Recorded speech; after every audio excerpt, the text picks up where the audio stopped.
revert to government.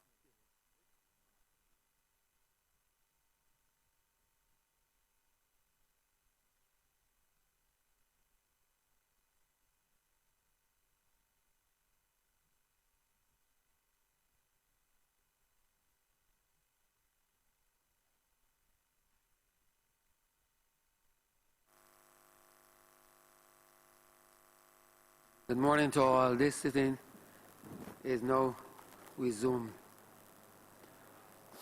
Prior to the suspension on Friday last, certain number of bills were laid at the first reading of. We revert to government business. Speaker, recommittal of government notices.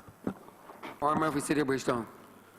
Thank you. Mr. Speaker, I beg to give notice of the Money Laundering and Financing of Terrorism Prevention and Control Amendment Bill 2019, the Corporate and Trust Service Providers Amendment Bill 2019, and the Financial Services Commission Amendment Bill 2019. Recommittal of first readings of bills. Mr. Speaker, I beg to move that those bills to which I have just given notice be now read a first time. Questions that the aforementioned bills be read a first time. All those honourable members in favour, please say aye. Aye. Those against, please say no. Me think the ayes have it. Revert to government business, sir. Order number 13. In the name of the Honourable Minister of Maritime Affairs and the Blue Economy, to move the second reading of the Control of Disposable Plastics Bill 2019. Honourable member for St. Michael South. Thank you very much, Mr. Speaker, sir. Mr. Speaker, sir, it is said that, you don't normally forget your first time. And this being the first bill that I bring, apart from my supplementary to the Cabinet, I shall not forget it. I also feel, Mr. Speaker, sir, that this is one of the more important bills and one of the more important decisions that we will make, thank you, as a government, sir.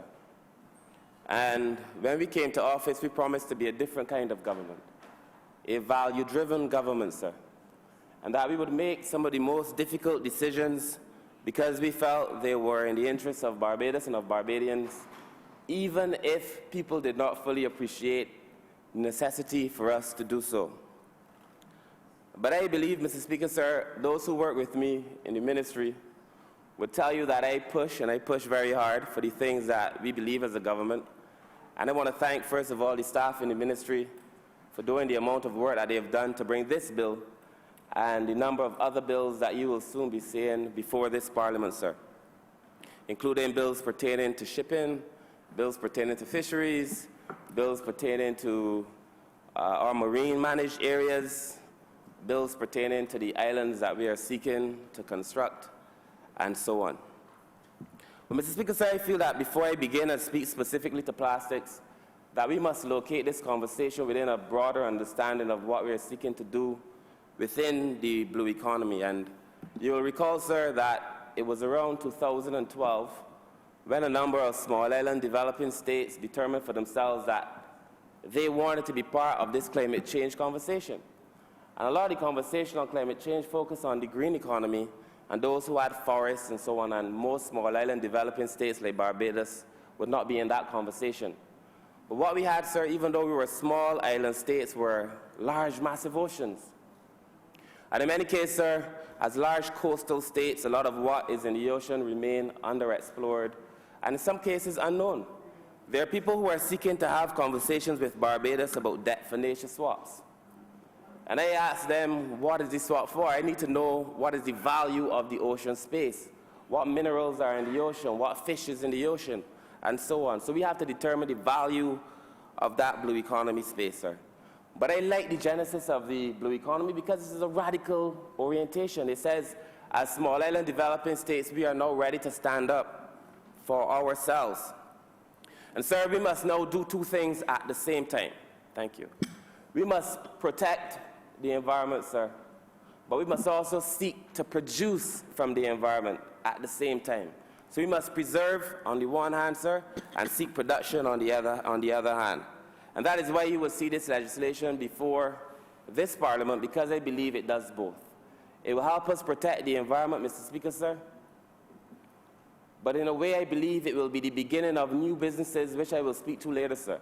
So I believe we will be able to do both, protect and, in a way, exploit, but in a manageable way, what our reserves are in the ocean. And, Mr. Speaker, sir, this plastic conversation is very important. It is, you know, a conversation that was started before we came into office by the former government. And I remember members of the Future Center Trust pushing then for a bill to ban plastics or to put some framework in place to manage it. And they said that they would do something about it, but like in keeping with the way they perform, talk a lot, do very little, sir. And sir, we came to office, sir, and we are seeking to do it because in principle it is the right thing for us to do. And before I get into this plastic, sir, last week, the Honourable Member for St. Philip North asked me about our plans for Skeets Bay and the plans we had for the lighthouse in East Point. And there are a number of people seeking to use Skeets Bay, and one of those persons, sir, is interested in having Skeets Bay to do research around plastics and see if they could convert the sargassum into a plastic and so on. So there are a number of, and I've had conversations with the member for St. Philip North, and I feel as if we have to have further conversations, sir, so that she is fully informed about some of the plans, even though we spoke on this matter already. But I will continue to have conversations with the Honourable Member for St. Philip North, Mr. Speaker, sir. But, Mr. Speaker, sir, the need to retool is going to be very important. The need to use some of our assets that we have for different purposes is also going to be very important. It is impossible, sir, to embrace this new glorious future that is before Barbados if we hold on slavishly to the things of the past. If we hold on to the fact that we must do these things with certain things, that we must consume 1 million single-use plastics in a day, that we should continue to throw KFC boxes and Chefette boxes and now recently chicken barn boxes, as I saw behind a certain car this morning, out through the window, Mr. Speaker, sir. We have to retool, we have to rethink, and we have to re-engage in a way that reflects the values of this Barbados, sir. And that is what we are seeking to do, in essence, when we start this conversation on the blue economy, sir. But, Mr. Speaker, sir, it is important. We know, sir, that the fish are impacted by it. We know, in a way, that human beings are impacted by it, and I will get into that in a bit. Sir, we know it also impacts our tourism industry. And that is why I feel it is important, Mr. Speaker, sir, that we continue to have a conversation around what kind of Barbados are we seeking to build? What kind of Barbados do we wish to live in? What kind of Barbados do we want to have our children and their children live in? Mr. Speaker, sir, I remember when my daughter was at primary school, she's not at secondary school, when she became infected with the idea, I call it an infection at the time because she became so much of a bother to me, that you must not use plastics. And then she infected me with it. And it is a good infection that I would like to spread to everybody. She said to me, Dad, you cannot be using straws. Dad, you can't be using these plastics. Dad, where is your water bottle? And I believe that at the end of the day, the larger change, even though we may start it, the larger change will come from the children, Mr. Speaker, sir. But, Mr. Speaker, sir, why then do we want to ban plastics? And I will give you some generic reasons, sir, before I get into the bill, but I would also speak specifically to the issues in Barbados. A lot of the information came from the Blue-Green Initiative, which the opposition leader, I'm sure, is pretty familiar with, because they've been driving a lot of the science around, and the sermons, around the need to ban plastics, sir. But, sir, there are a number of reasons to ban these single-use plastics, and I will give you a few, Mr. Speaker, sir. I just spoke to the fact, sir, that you see litter everywhere. When we did the cleanup recently, when the Honourable Member for St. Michael East led the cleanup in my constituency and other constituencies, and when we visited with the Honourable Member for St. Peter, the Constitutional River, Mr. Speaker, sir, the amount of single-use plastics that we saw just littering the river, the amount of single-use plastics that I saw just liming like people in my constituency, Mr. Speaker, sir, everywhere you go. And also in St. Peter, in St. Lucie, the Honourable Member for St. Lucie, I keep confusing the two Northmen, Mr. Speaker, sir, both very good men. But the Honourable Member for St. Lucie, Mr. Speaker, sir. And we said then that we needed to do something about this. I know the Honourable Member for St. Michael East, Mr. Speaker, sir, is working diligently to clean up Barbados. And I know at some point we're going to be having a conversation around legislation to do with littering and making it more difficult, because if we could ban plastics, we could talk about returnable containers, but if people don't change their ways, we can end up in the same situation, sir. A lot of this is a human problem, Mr. Speaker, sir, and the way we litter rampantly all over the place, as if Barbados is one large dump yard, it has to change, Mr. Speaker, sir. But we know one of the reasons that we're seeking to do this is because of the fact that Barbados is unsightly. And Mr. Speaker, sir, a second reason is after the rains, the recent rains, we flood almost everywhere in Barbados. The truth is that in the Bayland, some people tell me, no, I must refer to it only as Bayville, but in the Bayland, there is a situation where whenever the rain falls, there is flooding. All over Bayville. And especially in Clarkson and Browns, Mr. Speaker, sir. And when we started cleaning the amount of plastic bags and styrofoam containers that were compounding the situation, mind you, the problem is deeper than that because there's a pump that needs to be replaced in the Bayland, and I hope they replace it soon. But that the amount of single-use garbage that you found, plastics that you found just in the drains. And the reality is, Mr. Speaker, sir, that plastics do not disintegrate overnight. In fact, it takes a plastic bag, they say, a petroleum-based plastic bag, 1,000 years. That is a lot longer than any of us in this room will live. Who's the longest living man in the Bible? Perhaps even longer than him. Because they say some of these bags last forever. Methuselah? Mr. Speaker, sir, these bags last longer than Methuselah.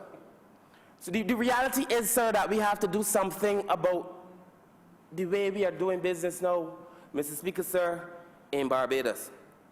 Another reason is that Barbados has aspirations to be a fossil fuel-free country by 2030. Most of these plastic bags are made from fossil fuel.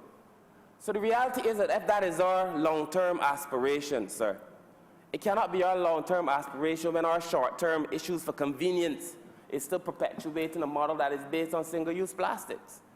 And that is why we have, sir, to rid our society of these single-use plastics. And, you know, I believe, Mr. Speaker, sir, that when God granted us dominion over the animals, the fish of the sea and the birds of the sky and livestock in Genesis, it wasn't to lead to their extinction.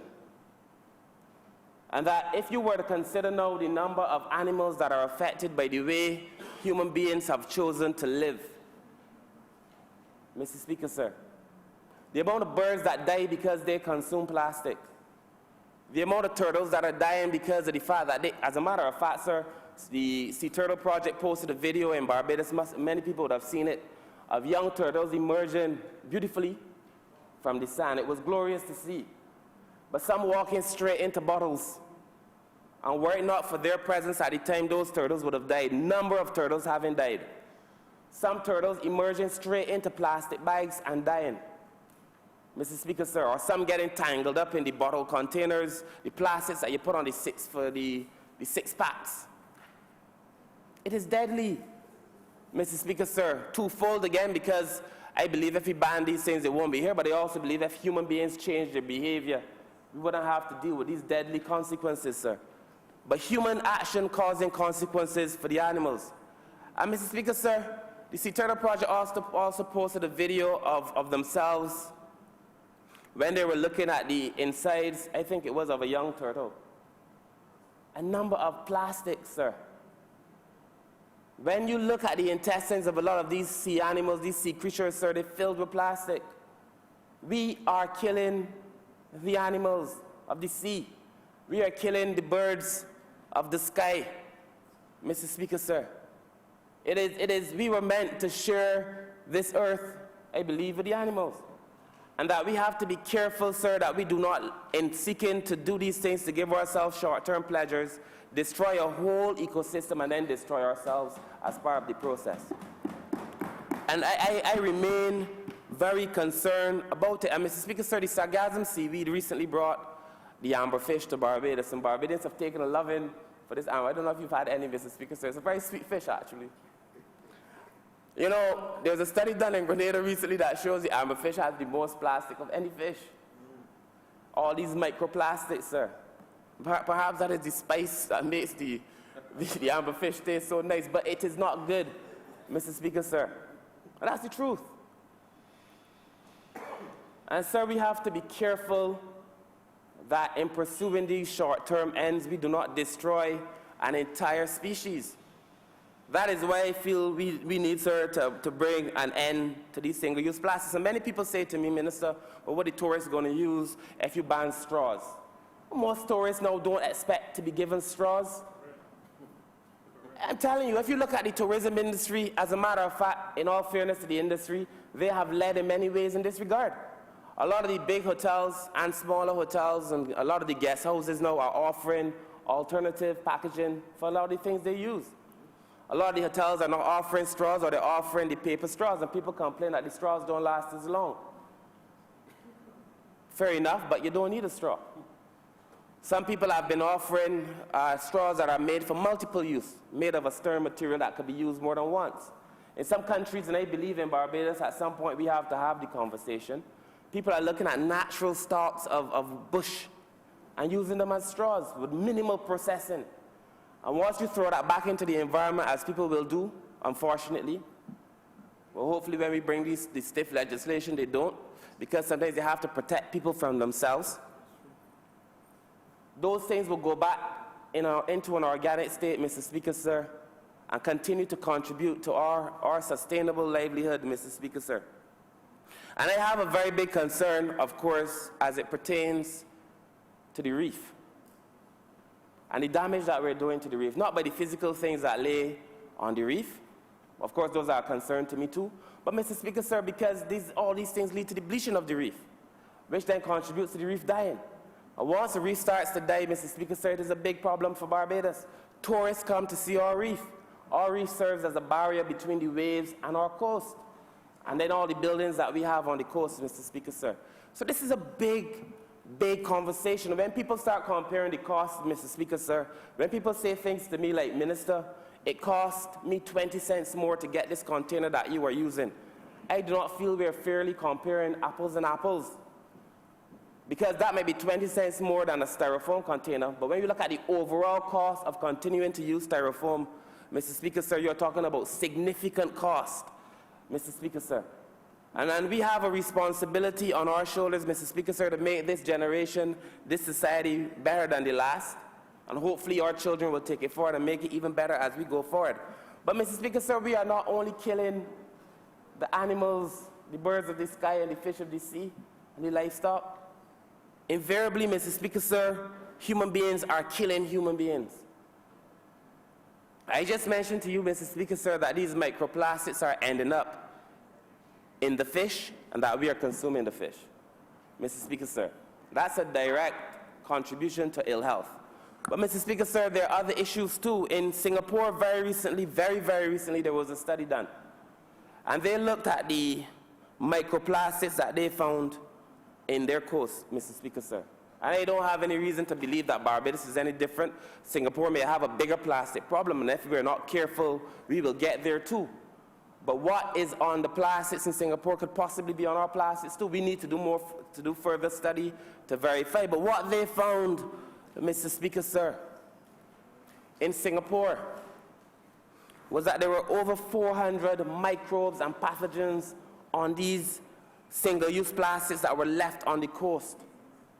These are agents, sir, that will not contribute to anybody's health. And they said there were 3 direct consequences of these things. The first, they said, Mr. Speaker, sir, was that when they looked at the particular microbes and pathogens that were on the single-use plastics that were found, sir, was that these things would prevent wounds from healing. So if you got a cut on the beach, normally you would tell yourself, well, there ain't nothing because you get it in the sea. And most of us, when we get a little cut in the sea, we tell ourselves that the sea water will heal the cut. As a matter of fact, it is very Barbadian to go to the beach when you have a cut. Yeah. Isn't it? Yeah, it is. It still is. But now the contrary may be true. because the single-use plastics and the microbes and the pathogens they're finding on the plastics in the sea will prevent your cut from healing, Mr. Speaker, sir. That is what they found in a study that they did this year. Mr. Speaker, sir, they also found that in many cases, a lot of these single-use plastics were contributing to gastro. And in the third case, they found that could lead to depression in people, in human beings, sir. And that these societies that have been doing studies long before we have been doing these studies should serve as a signpost for Barbados as we determine what kind of country we want to be and how it is that we are going to shape this country as we go forward, Mr. Speaker, sir. It is a dangerous thing. I know, Mr. Speaker, sir, that you have a very significant interest in climate change. We've had several conversations on it. And I know most of what I'm saying you are familiar with, Mr. Speaker, sir. But we have a responsibility. Look, there's some countries that are disappearing. Bangladesh is now partially underwater. And because of that, they're trying to make adjustments to the way they do things. We talk about beaches that we knew as children that no longer exist. Some other areas where the beach expands because the sea is changing. But we also know that with a slight change, a slight increase in the temperature of the water, the amount of sea level rise to Barbados will be catastrophic. We have to do these things, sir, because we are a government that cares, and we are a long-term, forward-thinking government, Mr. Speaker, sir. And this is not me speaking, Mr. Speaker, sir. This is the science speaking, because from time to time, I say something and I see people post on Facebook what our minister said. I said we should find a productive use for seaweed, for the sargassum seaweed, Mr. Speaker, sir, and that there were many young people who were doing innovative things with it. And somebody posted on Facebook, what should we do with the seaweed? Why don't you just eat it? You understand? Because, and while I laughed at it, you know, it is really a very tragic thing for people not to fully understand what Barbados is truly facing. And that if we don't do something as well with the sargassum sea, it is coming, you know. And Barbados is too small to stop the sargassum from coming. It's just coming. We can only hope from year to year that it doesn't show up. Perhaps from year to year we would get more sophisticated in our technology and we could say, well, we know when it is coming and where it is most likely to come. Everybody who has tried to build a boom, Mr. Speaker, sir, to prevent the sargassum seaweed from coming so far across the world, Mr. Speaker, sir, it hasn't worked. I know that we're doing a second attempt at the crane. I wish him all the best, and if it works, then perhaps we could employ it. But because on the East Coast, especially, that water is so rough, it makes it very, very difficult to set up a system that will keep the seaweed out. Plus, the seaweed is so much. But when we were cleaning up the seaweed over the last few weeks and months, and I want to thank the Honourable Member for Christchurch West for transporting the team of people who go to do the seaweed cleanup. I want to thank the Honourable Minister of the Environment, whose staff at the NCC have worked on this very diligently as well. But they would tell you, Mr. Speaker, sir, that if you look into the sargassum seaweed when we're doing the cleanup, if you look at the pictures, sometimes you have more bottles, more styrofoam, more plastic bags than you got seaweed. Sometimes. So much plastic inside of the sargassum. Some of it we pour in the sea, some because of the way the sea works, some coming from all over the place. But I'm just saying to you, Mr. Speaker, sir, a significant amount of the plastics that we are grappling with end up in the ocean. A significant portion, Mr. Speaker, sir. We have, of course, to change the way we do business. We have to change the way we behave as human beings. And Mr. Speaker, sir, the problem with a lot of this is that a lot of that can't be recycled. So even as we talk about becoming a society that recycles, you don't really recycle styrofoam plates and styrofoam containers. Most people don't recycle. In fact, bees will tell you that they don't take single-use cups and single-use forks. Those things are destined for the landfill, which in and of itself is another issue because, you know, we're struggling with the capacity of the landfill already. And I feel there's going to be a point in time where Barbadians have to talk about separating the garbage. And I know the Minister of Environment is working on it. So I know that as we try to go forward, all of these things, sir, because we cannot govern in silos, all of these things, sir, must be interrelated as we try to create a circular economy where we reduce the amount of garbage that actually comes into the environment And if it is in, we try to keep it in different usages. Usages is a word? Different uses. I think that may be a word. Everything is a word these days. But at the end of the day, Mr. Speaker, sir, we have to find a way to make Barbados the cleanest society in the Caribbean, because that is who we are. And for me, the good news is that there are already alternatives. And there are already alternatives here. As a matter of fact, I was more than pleased to see in the last few weeks, the alternatives are right here in this parliament too. And I want to thank you, Mr. Speaker, sir. You know, I had taken home a little food the other day in a takeaway container. People complain that the takeaway containers don't last, and it's true, some of them, but the newer ones that cost perhaps slightly more will last. And people say, well, when you put food in styrofoam, you can keep it for 3 and 4 days. That's true. I don't keep food for so long. I eat. But Mr. Speaker, sir, if you know the styrofoam container could last you 3 or 4 days, and this other container doesn't last as long, I am saying, for the sake of our country, use the other container. But if you get home, just transfer it to a solid container. Don't store it in the container if it's a problem for you. There are just some simple adjustments that we are going to have to make, sir, to make it work. There are things of the past that we have to put down now. There are some tools that we have to put down now, sir. I was on the beach there. We call it Browns Beach. I think that's the proper name for it. Just opposite, just below my constituency, bordering to the Honourable Member for the City, sir. And there were some men doing the food and frying fish on the beach. And then they served the food, Mr. Speaker, sir, and I don't know how many of y'all have seen these lately, but people still using the calabash. And there were some tourists that came, and they marveled at the calabash. Wanted to know what material this was, where it came from, how you use it. Because tourists see styrofoam packaging everywhere, but they don't see a calabash. So I believe that we are at the point now, sir, where the things of the past will work for us. We have to go back to the future. You understand what I'm saying, Mr. Speaker, sir? We have to go back, Mr. Speaker, sir, if we are going to go into the future. Because those things, sir, not only contribute to the sustainability of our environment, but that they say distinctly, we are Barbadian. I am so tired of going to other countries and hearing people saying that they, you know, I am this person and I am that person, and a sense of pride in who they are. And that in many cases now we don't say we are Barbadian as if there is a sense in who we are. As a boy, I remember when, you know, when you're young and you're playing Indians and cowboys, nobody wants to play the Indian because we were brainwashed thinking that the Indians were the bad people.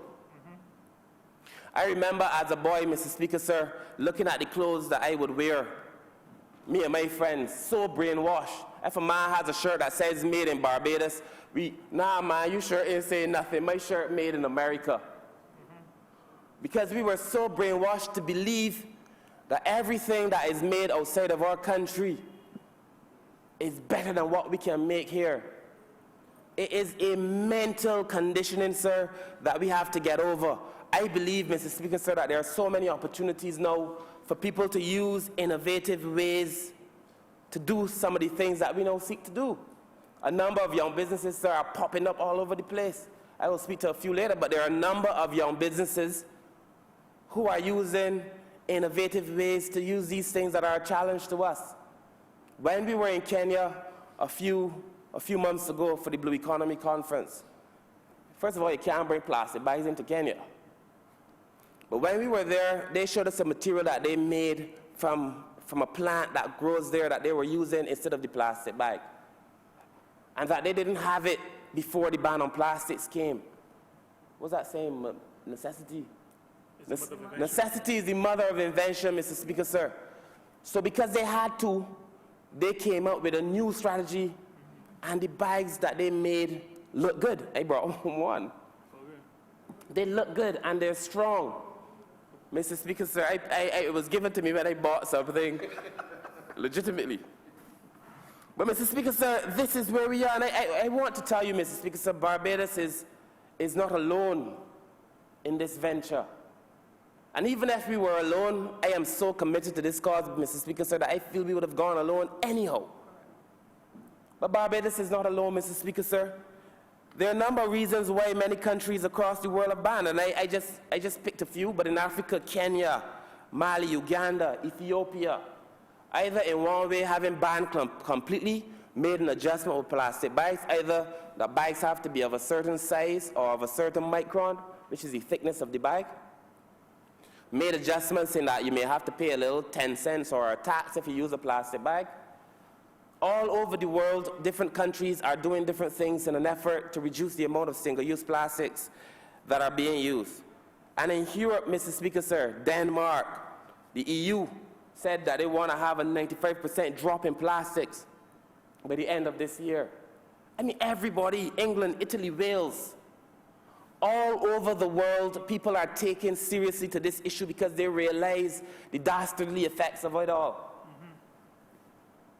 In Barbados, even though I believe we have a lot to lead in, I think we would have led in this too, perhaps, if we'd been the government for the last 10 years, but such is the way things go, sometimes we're leading now.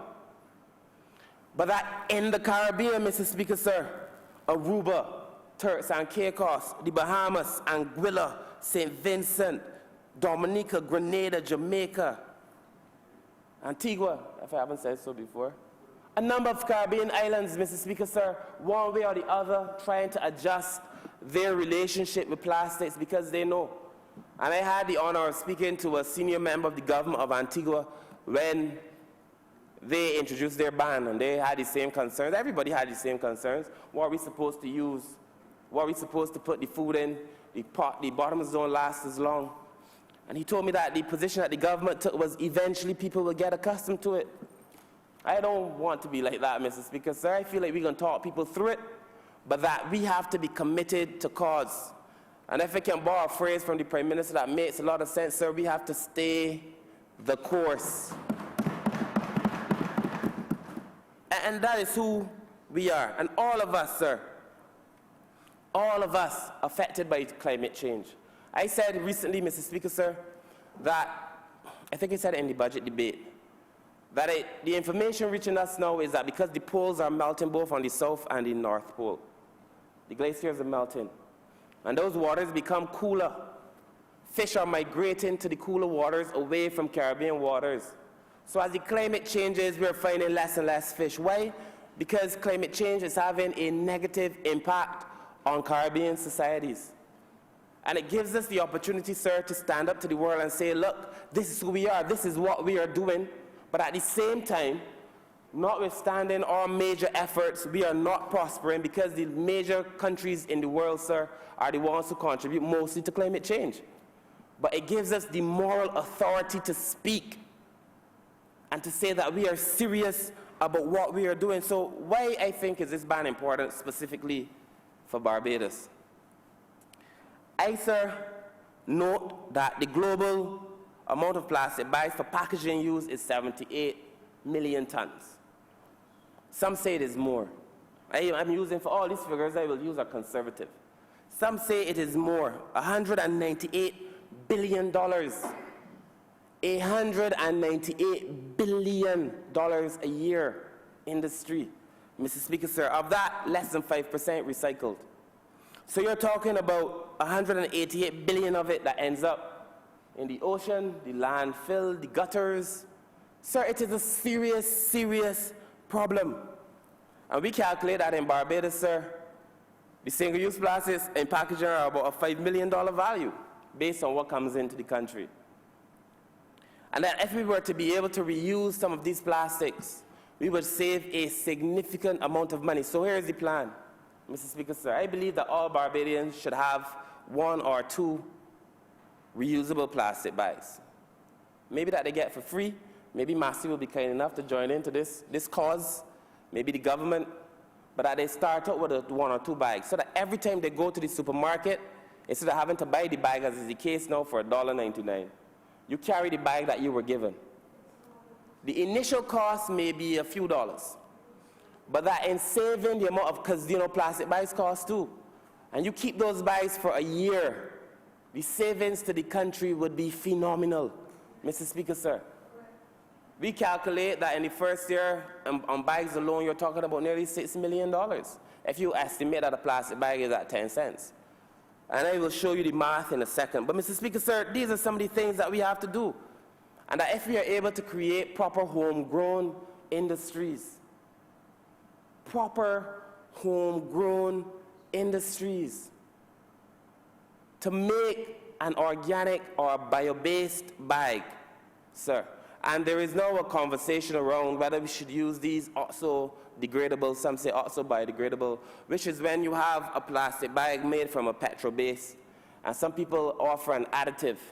And they say in using the additive, it converts a petrol-based bag when it decomposes into an organic state. The science on that is too much of a debate at the moment for Barbados to determine that it is so. So we haven't included those, sir, in what we consider to be environmentally sustainable, because many countries in the world have not yet accepted them. But if the point comes where the world accepts them, then that would be great. But we have to look at building from the bottom up a replacement for these petrol-based bags that we are currently using. So, Mr. Speaker, sir, there are some studies coming out of UE. A lot from the Blue-Green Initiative, a lot from CERMES, a lot from Think Design. They're all on the internet, Mr. Speaker, sir. It is said that Barbados imports 150,000 pounds of single-use cups in a year. That is 6 million cups in a year. It sounds like a lot, but when we start to show you the math, you will see. In a year. It is said, sir, that Barbados imports 140,000 pounds of straws a year. This is from the Blue-Green Initiative. A straw is light, so if you talk about importing so many straws, you know you're talking about real straws. Mr. Speaker, sir, we don't make straws in Barbados.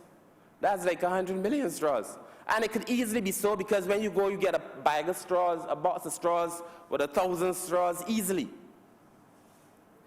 But, Mr. Speaker, sir, at the end of the day, as I said before, we don't need them. And I hope we get to the point where Barbados has said this is the final straw. You get it? You get it? I knew y'all would get it. But, Mr. Speaker, sir, here is the story of plastics that I wish to tell. Mr. Speaker, sir, this is the story of plastic bags. In the world, and these are the most conservative figures that I found. Just Google it now. Well, not while I'm speaking, but as soon as I'm done. Mr. Speaker, sir, it is said that the world uses 500 billion to 1 trillion plastic bags in a year. As a matter of fact, that's the least I found. I found up to 5 trillion and 7 trillion plastic bags in a year, Mr. Speaker, sir. America alone uses 100 billion a year. That equates to 12 million barrels of oil. People are asking, why are you doing this? Because, sir, it has consequences. It does. In Barbados, sir, I'm going to walk you through this. I did this calculation last night, aided and abetted by others. But, Mr. Speaker, sir, Barbados uses about 90 million bags a year. Now, check this mathematics. It could be a little less. It could be a little bit more. On average, if we assume that the Barbadian household uses 3 to 4 bags a day, the average household, 3 to 4 plastic bags in a day. Because when you go to buy food, you get a plastic bag. Most of us. It's true. But at the end of the day, if you go to the shop twice, you get 2 bags. If you go to the supermarket, you buy 1 set of goods, you get 2 sets of bags. Because they double the bags. 3 to 4. If you take a 5-day week, Mr. Speaker, sir, that is 4 by 5, that is 20 bags in a week. If you say then there are 4 weeks in a month, that is 80 bags in a month. If there are 12 months in a year, that's 960 bags a year per household. And then there are 90,000 households, sir. That is 86,400,000 bags. Now let me say the math is also off and people only use 2 bags instead of 4. That is 40 million. If they use 1 bag, that is 20 million, sir.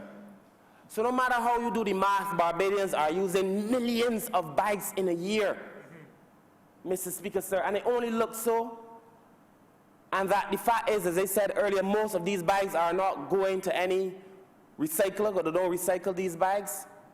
A significant portion of these bags are ending up in the ocean, ending up in the fish. We've seen videos with turtles with straws stuck in their noses, dying. We've seen videos, sir, of whales caught up in nets. And human beings have to change the way they do business. I said in the beginning, and I will say it again, when God granted us dominion over animals, it was not for their extinction. We have, sir, to change the way that we do business. And, sir, that is how we got to this legislation. Because it was for all of these reasons, Mr. Speaker, sir, as a government and even as an opposition, when we started this conversation, you know, before I came to this honorable place, Mr. Speaker, sir, I had the privilege of working for an international agency. And all the things that they did had three major cross-cutting themes. One had to do with poverty, one had to do with gender, but the other had to do with climate change. So that if they were to fund a project in the Caribbean, it had to have a climate change element. So if they're funding education, as they did with the university, and you are designing new courses at the university, a part of it has to be you're designing courses to do with climate change. If they're offering you support for a macroeconomic specialist, it has to be how do you build climate resilience into your economic system, everything. And so, Mr. Speaker, so that is how we got here. And we did not just jump on this legislation, Mr. Speaker, sir. We had a process of very long, engaged conversation. And I said the last time again, Mr. Speaker, sir, that we spoke from the beginning to the people who import a lot of the styrofoam, and we spoke to the persons who manufacture plastics.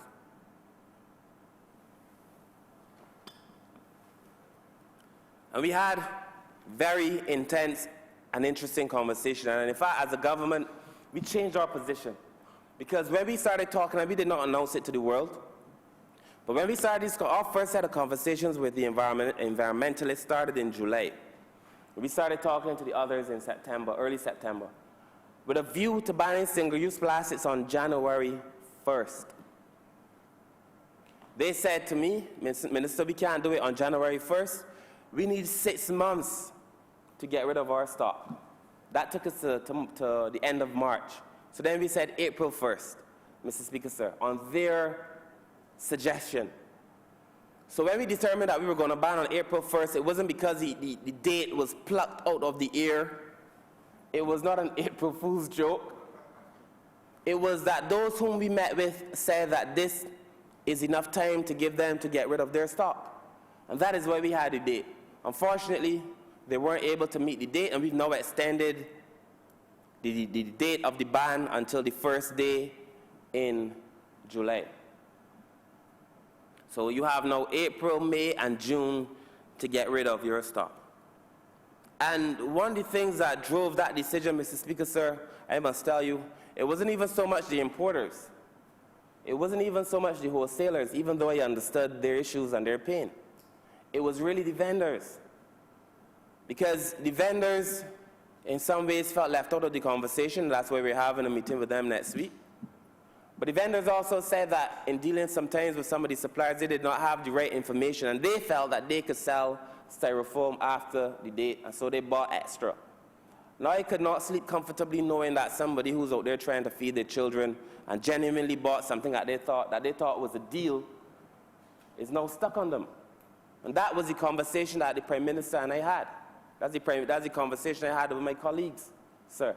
And as a government, we determined that July 1st, therefore, would be the best date. And I would encourage the vendors, if they're going to be buying styrofoam or single-use plastics, to buy it week by week or day by day. So that when July 1st comes, they do not find themselves stuck with a whole set of styrofoam. Because, unfortunately, sir, they would find themselves stuck with a whole lot of styrofoam. And we do not wish that for anybody, sir. So who did we meet with over the years, over the last year? Sir, we had a number of meetings. I will only call some. We met, sir, with the people who manufacture plastic bags. Back and forth, back and forth. As you know in the legislation, Mr. Speaker, sir, plastic bags, the ban on plastic bags only come into effect on January 1st, 2020. So they are not banned on July 1st. And that came from the conversations when they said, give us some time to retrofit our machinery, or give us some time to look at alternative resins that they could use that are of an organic base and not the petrol-based resins. Mr. Speaker, sir, we met with the Barbados National Standards Institute. We met with the university. Sir, we met with the Barbados Manufacturers Association, the Hotel and Tourism Association. Sir, we met with the poultry producers, customs. We met with individual suppliers. Sir, we had a lot of consultation to get here. And if you look at the act, Mr. Speaker, so when we do, a lot of what you see presented here as a result of these consultations has narrowed the things that we are now banning to a very manageable amount of things. And I think, Mr. Speaker, sir, they're all low-hanging fruit to begin the process of understanding that Barbados has to change. And that for all the things that we have banned, there is already in Barbados an alternative here for every one of them, Mr. Speaker, sir. So it's not a case where people now have to go out and try to find these alternatives, sir. They are already here. And we have put in place a list of websites and so on that people could go and try to bring them in on their own. People have asked me, are we going to adjust the taxes on the import costs of the alternatives? And I cannot say we are. That's a conversation to be had. But I also believe, sir, that when I look at the price, the unit increase in cost, when people tell me that their prices are going to go up by $2 and $3 and $4, it doesn't make sense to me. Because there's no individual container that is going to send your price up by $1 and $2 and $3 and $4. They can't rob poor people, Mr. Speaker, sir. And that's what's going to happen, or try to happen. People posting now their food going up by $3.50. It's bus fare. Mr. Speaker, sir, it is not true. And I cautioned when I met with the others who asked, because people are always asking, I'm sure every minister in this room, can you give us a tax break on this? We are in the middle of an IMF program, Mr. Speaker, sir. We also have targets to make and to meet. I said I went to a restaurant well, I shouldn't say a restaurant, that sounds fancy. I went to a Chinese store to buy food on Saturday, Mr. Speaker, sir, in between our many meetings, because we work on Saturdays. Everybody in here working on Saturdays. And I know you got to work on weekends. It's a fact all of us in here know having to work on weekends. I try to get meetings on Saturdays with my staff too. Well, everybody got to change, and I love my staff, you know. They pull a lot of weight. But Mr. Speaker, sir, I went to the restaurant and I said to the guy when he gave me the food, he started complaining about the cost of his forks and spoons. Said they'd gone up. The price of them would go up by about 30 cents or 40 cents. And I said to him, but why you have to give a fork? Or why you have to give people a straw? Why don't you explain to them that they could use their own fork or that they could use their own straw? We have to change the way we do these things. And he said he was about to post a notice, if you want a straw or if you want a fork, ask for one. I was in Costa Rica, and I forgot that Costa Rica had a ban on plastic, sir, and I asked for one, and the guy said, we don't do that here. The guy who was serving, almost angrily, like, how dare you? How dare you ask me for a disposable fork? Pure Vida, he said. That's their saying, pure life. And that they don't use those there. I would love to get to the point where our waiters and waitresses, I mean, I don't want them to be rude, but I want them to be firm and say that's not who we are, pure life. In Barbados, Mr. Speaker, sir. So if we go directly to the act before I close, Mr. Speaker, sir, this bill, this bill that we have before us, Mr. Speaker, sir, this bill will make provision for the importation, manufacture of certain disposable plastics, Mr. Speaker, sir. And the definitions, Mr. Speaker, sir, The first thing that's important to note is our definition of disposable plastic containers. And this is important because we're going to have to make an amendment here, hopefully with the support of the Leader of the Opposition, but we're going to have to make an amendment here, Mr. Speaker, sir, during the course of this discussion.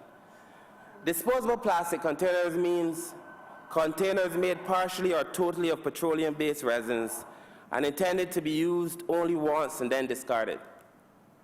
Further down in the definition, sir, we have a definition of single-use plastic containers. Now, if you look at the definition of disposable plastic containers, that is huge. That is every plastic container you could possibly think of made of petroleum. So your laundry bottles, your coffee bottles, shampoo bottles, every bottle. Bico containers, the mellow cream containers. Have they still made mellow cream? Yes, they do. You still do? No, man. Still do. The sunflower butter containers and the glow spray containers. All those containers will be disposable. But the single-use plastic containers that we intended to ban means any of the following disposable containers made of plastic or polystyrene. These are cups, food containers, egg trays, plates, or polystyrene containers used in the culinary retail industry. Now, we were saying styrofoam. We say styrofoam casually, but styrofoam is a brand. It is not the extent of the polystyrene. So if I go and say ban styrofoam, a smart man may say he bring in another brand that is not styrofoam, but it's still the same polystyrene, looks the same. So, sir, we sought to ban all of those things. And of course, we sought to ban single-use cutlery, which means petroleum-based plastic cutlery of a disposable nature and includes stirrers, straws composed of petroleum-based resins, and so on. Sir, at section 4.1, with effect from the first day of April 2019, no person shall import. You see where we have disposable plastic containers at A? That is not supposed to be there, sir. We have to delete that, hopefully, in committee. Because that would mean we'd banning Bico containers, coffee containers, laundry bottles, all those things, sir. We are banning, sir, on... and banning all these, even water bottles. So what we're seeking to ban, Mr. Speaker, sir, will be the single-use plastic containers that we defined. And we will be banning, sir, the single-use plastic cutlery that we also defined. So that this wide-ranging ban that is here, sir, we mean to correct that, sir, so that going forward we do not have that confusion, sir. That was an error. So on the 1st of April 2019, no person shall import single-use plastic containers or single-use plastic cutlery as defined. And wherever you see disposable plastic containers, sir, it is safe now to delete it going forward. So with effect from the first day of July 2019, no person shall distribute, offer for sale, sell, or use single-use plastic containers or single-use plastic cutlery. And people have been asking me for a long time, Mr. Speaker, sir, Mr. Minister, they've been asking me, Mr. Speaker, sir, what will be the fine for using these products after the ban date, the effective date? And I wish to read directly from the bill, sir. A person who contravenes subsection 1 or 2, that is a person who imports or offers for sale, sell, or use single-use plastics or single-use plastic cutlery, is guilty of an offense and is liable on summary conviction to a fine of $50,000 or to imprisonment for a term of 1 year or to both, and in the case of a continuing offense, to a further fine of $1,000 for each day or part thereof, during which the offense continues, after which a conviction is first obtained. So it's a $50,000 fine, sir, on summary conviction, and if you continue to use it, $1,000 a day until you correct your behavior, sir. That is the intention of the act. And Mr. Speaker, sir, at section 7, sir, we are saying that with effect from the 1st of July 2019, no person shall import, sell, or use any single-use plastic containers or any single-use plastic cutlery that is labeled or marketed as environmentally sustainable unless that person has first applied for and obtained a license under this act. And sir, the license only costs $25 a year. But sir, this is in the initial instance to make sure that people who are importers, not people who sell, but that the importers, Mr. Speaker, sir, bring in the kind of products that are in compliance with what Barbados is seeking to achieve. And that those persons, sir, are subject to the same $50,000 fine or to imprisonment for a term of 1 year or both in the case of a continuing offense to a fine of $1,000 a day if you were to attempt to contravene what is written there, Mr. Speaker, sir.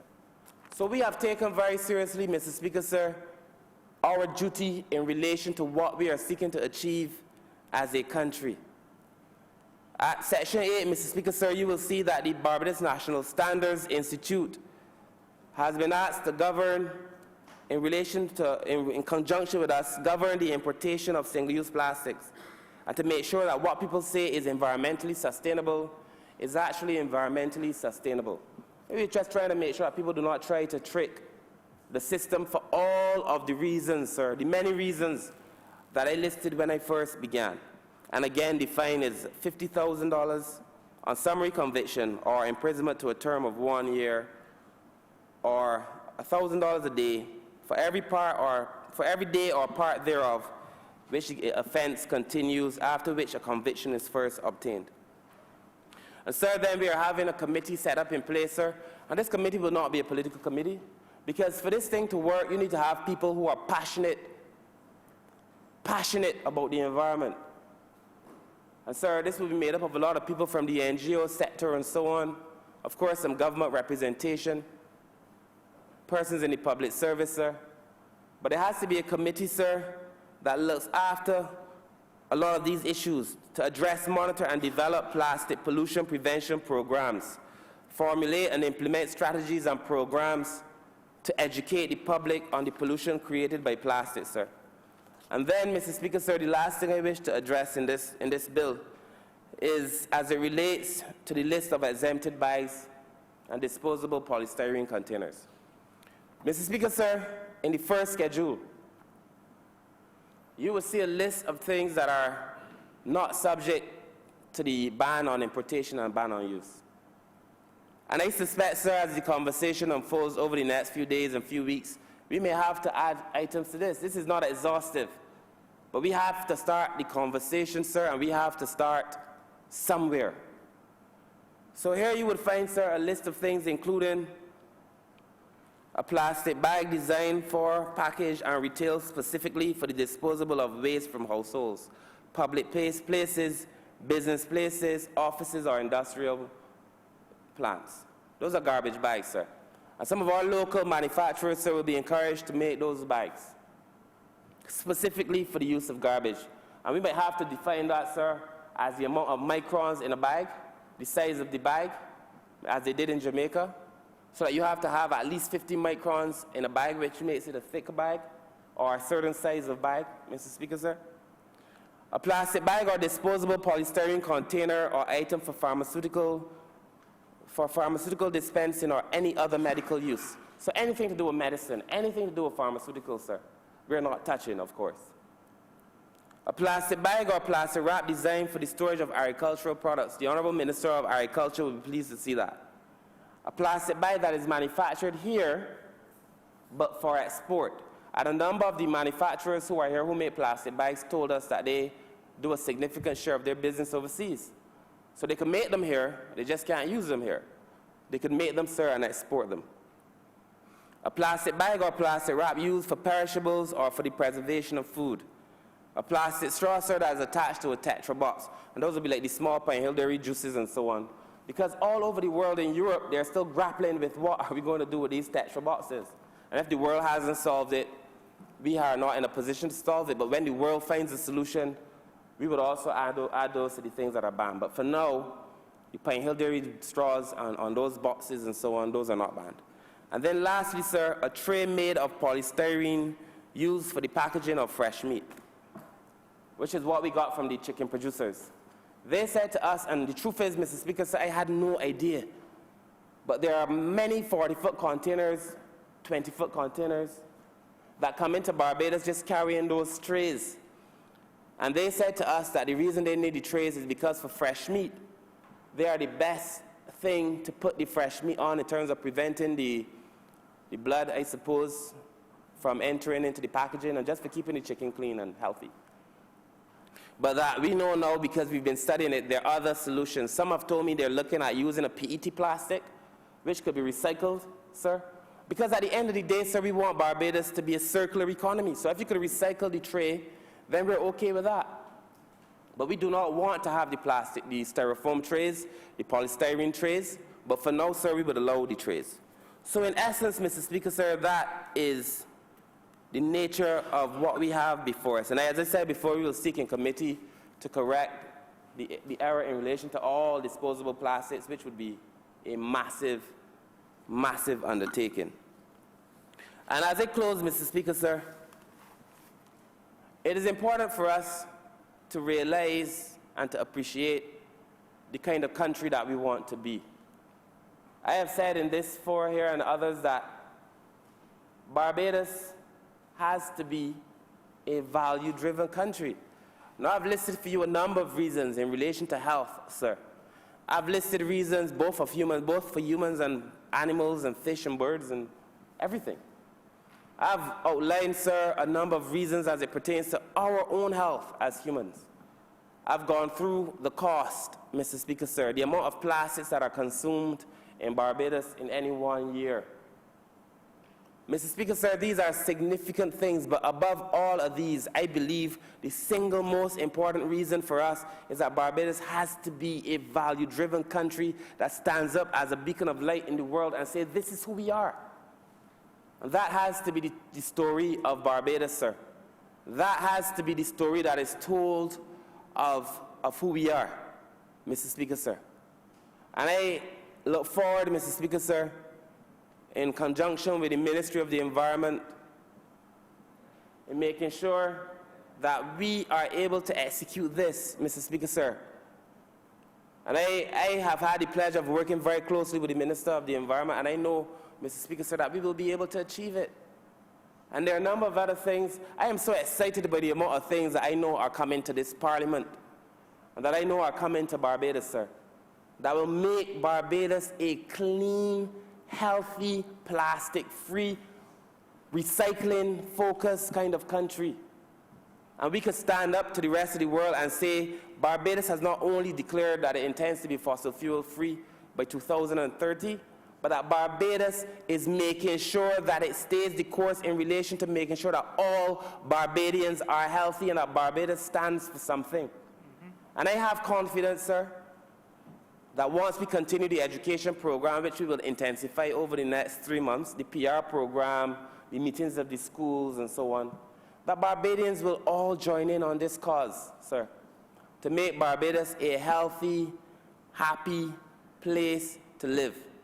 And with those few words, Mr. Speaker, sir, I now beg that this bill be read a second time.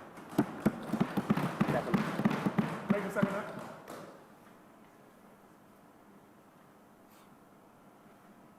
Honourable member for St. Michael West. Thank you very much, Mr. Speaker. And just a few brief comments in response to my honourable friend from St. Michael South.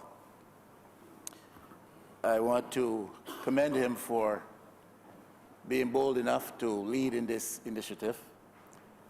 There are many people, I am sure, who would come to a recognition of the importance of such an initiative, such action as this, but would not necessarily have the political fortitude, courage to actually enthusiastically lead in bringing it before this House and making it policy in Barbados. And of course, I will not argue against this. I do not think a strong argument can be made against the broad idea of trying to counter the negative impact of the use of plastics in our land and water environment around us. But there are a couple of thoughts I would like to put on the table to perhaps be further be reflected on by the minister and his colleagues, or by the rest of us.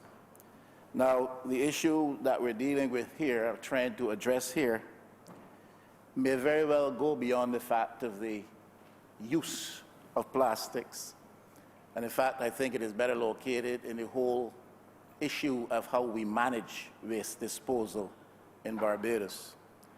And though this must be seen as one component of the response to change significantly the way we manage waste disposal in Barbados, at the end of the day, it is but one step, perhaps in the right direction.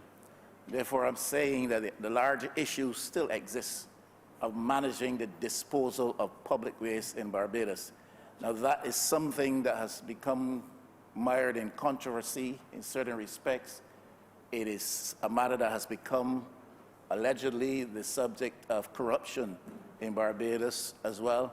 And in very many ways, I think the attention necessary to improving our management of waste disposal in Barbados, that attention has been significantly diverted in many instances because our focus on corruption and on contracts and on other arrangements and on other matters. So I'm simply saying, though I commend the minister for this step, let us be perhaps newly resolved in more forcefully addressing the matter and more prudently also addressing the matter of the management of waste disposal in Barbados, and take it out of the realm of politics and controversy and corruption and all the rest and get done with the job.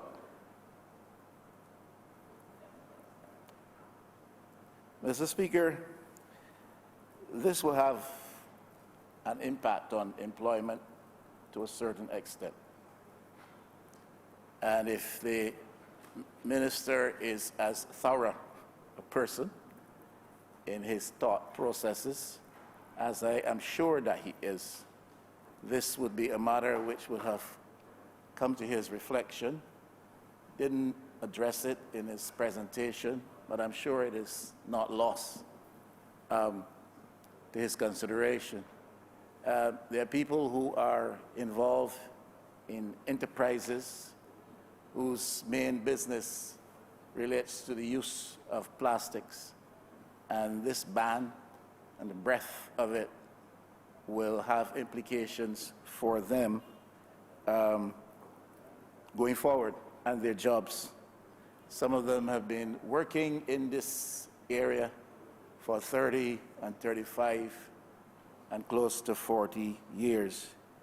So in this era, when we are constrained significantly by our relationship with the International Monetary Fund and the arrangements that flow therefrom, part of which is the address of employment levels in the public sector, and we are into the business to some extent of retrenchment, we have to be acutely aware that perhaps unintentionally so in this instance, we will be adding to the numbers of those who are unemployed going forward. I want to suggest to the Honourable Minister, and seriously so, that perhaps the government needs to think about compensating those businesses which will be significantly impacted by this measure. Like the Honourable Minister, I have made it my business to interact with a number of people over this issue. I visited places of businesses that are involved in the industry, the plastics-related industry. I've seen some of their operations, been witness to the level of equipment in which they have invested, and some of them will suffer significant losses as a result of that. I just implore government, and I do implore government, to consider possibly some measure of compensation for these businesses that will suffer substantially, some of them so, because of this measure. This loss, in their case, will not be resulting from bad business practices. It will not be resulting from failure of their business. I'm talking about people who have employed proper business practices, prudent business practices, who have observed tenets of wisdom in the pursuit of their business, but who now will be forced to suffer economically, financially, because of this measure through no fault of their own. And the question, therefore, in that context always will have to be raised as to whether or not government has a moral responsibility, at least, to consider compensation for some of these people, since this loss incurred by them with respect to their businesses is not induced by their own failure or bad practices, by government's good intentions to clean up our environment. In one instance, Mr. Speaker, a businessman told me that his loss will be as much as 75%. 75%. Now, I can't have any way of properly evaluating that, assessing that, testing that, but I can only tell you what I was informed in one-on-one conversations with a few of the business people out there involved in this sector. There's a cost of investment. They had outlaid much in investing in capital and equipment, and there will be a cost and a loss attaching to that. One man, when I spoke with him, in fact, told me he had equipment underwater at that particular time. In some instances, I'm told that some of these machines can only be used for one purpose and one purpose only. Again, I have no way of assessing that. But I'm saying that if that is true, then government really has to consider if it has a moral responsibility, even if it does not have the capacity right now because it is constrained otherwise, it certainly should be considering whether or not it has a moral responsibility to try to redress some of these losses experienced. People have overdraft with the banks. In one instance, I was advised by a managing director, the principals of the company had mortgaged their homes to establish and support these businesses. And that's a serious loss, Mr. Speaker. I say that not to be mischievous or critical or to simply present an opposing voice. I say that because I feel I have a duty to say these things. The minister has a duty to bring this measure here for acceptance or otherwise by this parliament, because he's the minister I must lead. I have a duty as the voice on the other side to raise these concerns and to provide a little balance to the discussion and to encourage government perhaps to reflect on something publicly upon which they have not yet publicly reflected, and that is the consideration of perhaps some compensation for these folks. Some of these businesses have been in operation for 4 decades, 40 years, and that may in fact surpass the chronological number of years to which the Honourable Minister has been blessed with a presence on this earth. I don't know exactly where he's located along the spectrum of chronological years, but if he's not yet 40, and then some of these businesses are older than he is, and it puts into a certain context what he is doing. Because having arrived in this space we now call Barbados, where some of these entities had already been in existence and operating and providing a livelihood for several people, he is bringing to this parliament an initiative which can revolutionize the way we've been doing business of a certain sort in Barbados. And that is a tremendous achievement, but it brings in its wake the fact that we need to give some consideration as to how, as a government, morally, we might feel obligated to help those who suffer in this way. Question of being unable to pay severance to staff. Well, there are mechanisms to deal with that, but it has to be a reality that is mentioned. If you can't pay severance to staff, and that becomes sort of a complication for you, which can be addressed by other means of which we are aware. But all of these are part and parcel of the reality which these people face, and for which they hope there will be some measure of relief. I would have to ask, and the minister alluded to this, the matter of recycling or reuse, as to whether or not there still cannot be found ways and means of addressing the problem by more so of a reference to recycling. As I interacted with people, I got the impression that there's some scope for that. I'm trying to suggest, Mr. Speaker, that as a small developing country, and there's one thing the minister said I didn't like, and if I might be bold enough to mention it, I shall. And he made the point that, you know, the developed world has not found an answer to one particular problem. And so until they do, then we don't have an answer. I want to suggest that we need to feel that we can start looking for some of the answers here. And one just wonders if we do not sometimes too quickly move to adopt the pathways of the developed world without seeking a little bit more so to beat our own course and to chart our own path. And we cannot, in a small developing country context such as ours, simply move quickly to shutting down industries and sectors. We've got to see if we can mitigate the impact where that is necessary. At the same time, we've got to try and see where we can encourage new enterprise and new endeavors out of old contexts which perhaps have passed their use by date, so to speak. The cost increase to the substitutes is a reality. I'm not so much concerned about that to business houses, but you and I both know, Mr. Speaker, that is going to reach the fella down at the bottom.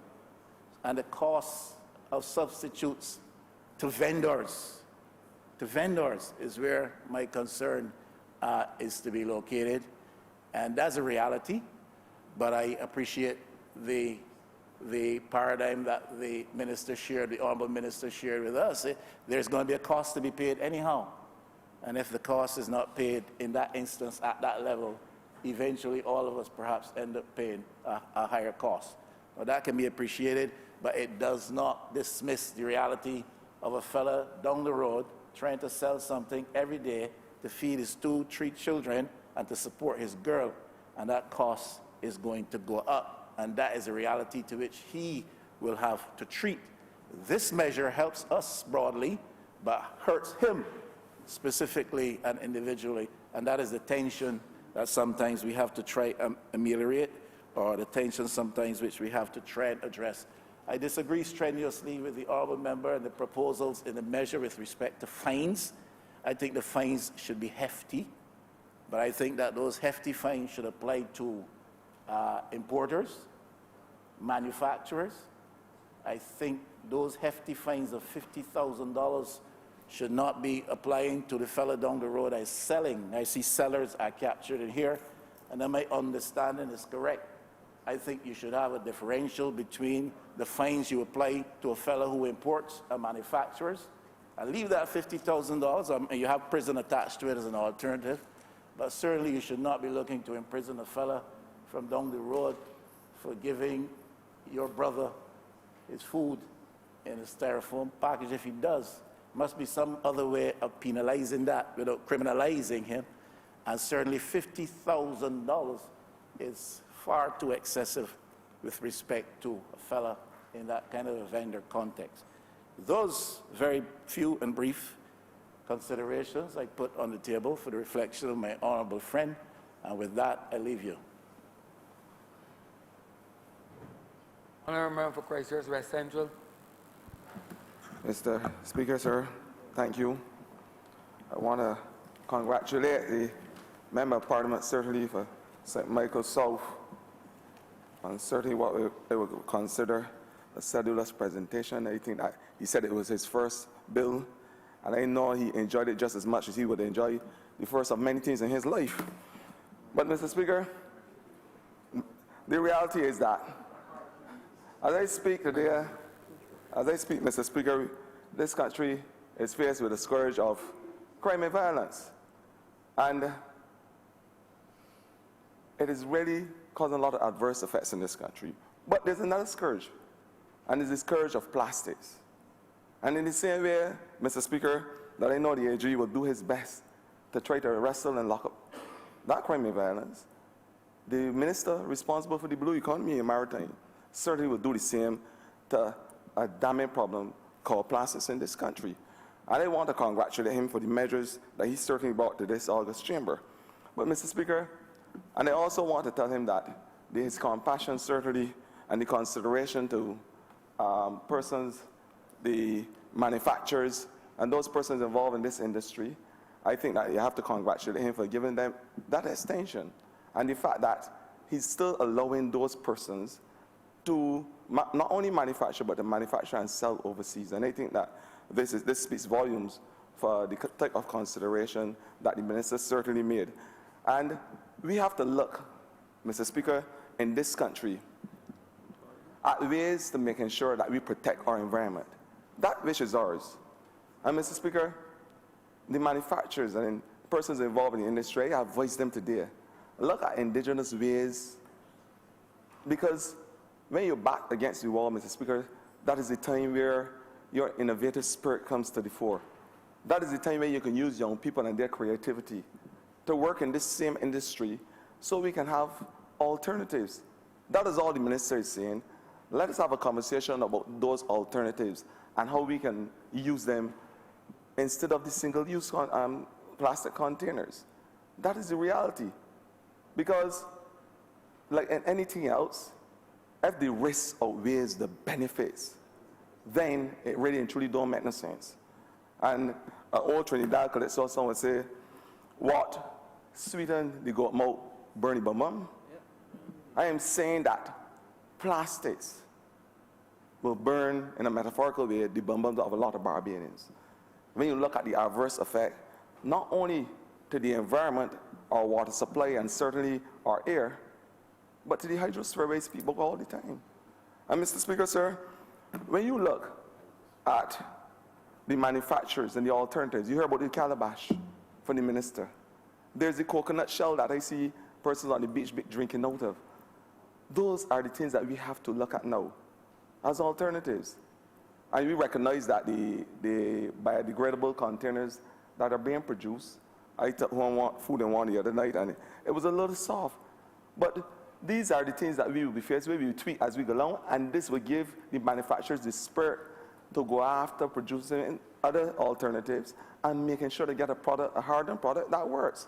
And persons may say that it costs $1, $2 more. But I'm saying, Mr. Speaker, that is the price that is worth our environment. Because the bigger picture is that when we destroy our environment, we'll pay a heavier price in the long run. And I'm saying is that I want to congratulate the minister, and I want to tell him he's on the right track to stay the course. Stay the course. But what really happens to our environment with the use of plastics?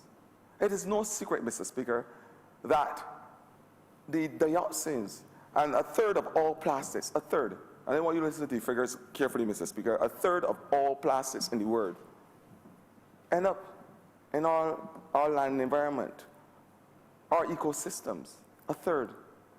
And the member of Parliament for St. Michael, so the Honourable Minister talked about the billions of plastic. And it costs in our government right now $5 million a year. Those are figures that can't be taken lightly. But then we have the ecosystem that we have to protect as a country. And when you're talking about the environment, and you recognize that when plastics dissolve, because as much as we talk in plastics, sometimes I hear the minister say as old as Methuselah. But they had a plastic that was discovered somewhere in St. Thomas, the Honourable Member of Parliament for St. Thomas. I don't know, she's not that old, certainly, but it was 1,000 years old. A plastic found in St. Thomas. A bright plastic by some song called waste years ago. They say that it wouldn't biodegrade, it wouldn't disintegrate. Huh? You can't do nothing with the plastic. And fast forward now, this was about 23 years now on, and we're still talking, we're still having the same conversation. Because you say, ain't going nowhere. But the reality is, the dioxins, when this plastic really and truly dissolve to the level that you get microparticles, those dioxins not only affect our water supply when it gets into the water, but it affects the soil, the plants around it. And you can recognize that it's not only the microparticles, but you have nanoparticles, which is about 0.1 in terms of the millimeter, the size, and those are able to be seeped up and extracted by the plants. And who eats these plants, Mr. Speaker? The herbivores. that a lot of us carnivores in here eat as a secondary, consume as a secondary means. I am saying it ends up in our system. That is my point. And we have a duty as parliamentarians to not only to protect the environment, but to protect our people.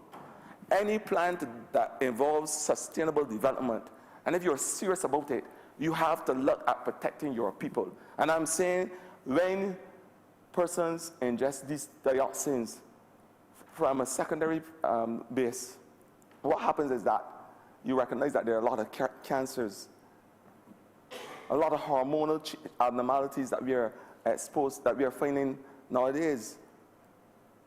When persons burn plastics, and I heard the member of parliament, the minister, spoke about this styrene that is caused and extracted into the environment, affecting people's eyes and the mucous membranes.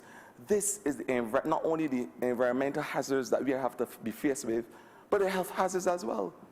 And we have a duty as policymakers to protect not only our environment, as I said, our people. And then you look at the hydrosphere. Last week, we had a whale that turned up at the beach with 40 kilograms of plastic, enough that could fill one of the rooms in this August chamber. 40 kilograms of plastic, race bags and all sorts of things. On the verge of extinction. That was in the Philippines. And you heard the minister talk about the hawksbill turtle that is being threatened now. Our sea life, our marine environment. You heard the biologist speak recently at Cave Hill about the reef and the fact that we have now reduced, after having thousands of species of fish, to the south coast of about 159 species. A massive reduction because they're not living in those environments. And that is a fact. But who consumes these same fish? Our young people, our children, pregnant ladies. And trust me, this same plastic, dioxins, pass in the placenta. So children that now coming up with hormonal abnormalities and all types of health problems are exposed inadvertently by what we do. That is why, and I would implore Barbadians in earshot, and I shot certainly, to watch the plastic ocean. It is a video showing all the harmful effects that plastic has on the ocean, the fish, the dolphin. And I heard President Obama spoke once about the albatross, a revered bird in the 17th century that was the only compass for the fishermen. How that bird is on the verge of extinction because of the same plastics. We have an environment and a country to protect. And I'm saying, maybe only a matter of time before we have blackbirds falling dead with plastics in the stomach. I'm saying that is a fact and the reality that we are faced with. So I'm saying, when the minister and this government bring legislation like this, we are only looking. It may be better to put at first for some persons in terms of the little money, but the bigger picture is that we are trying to protect our country. That's the bigger picture. And we are asking Barbadians to stay the course.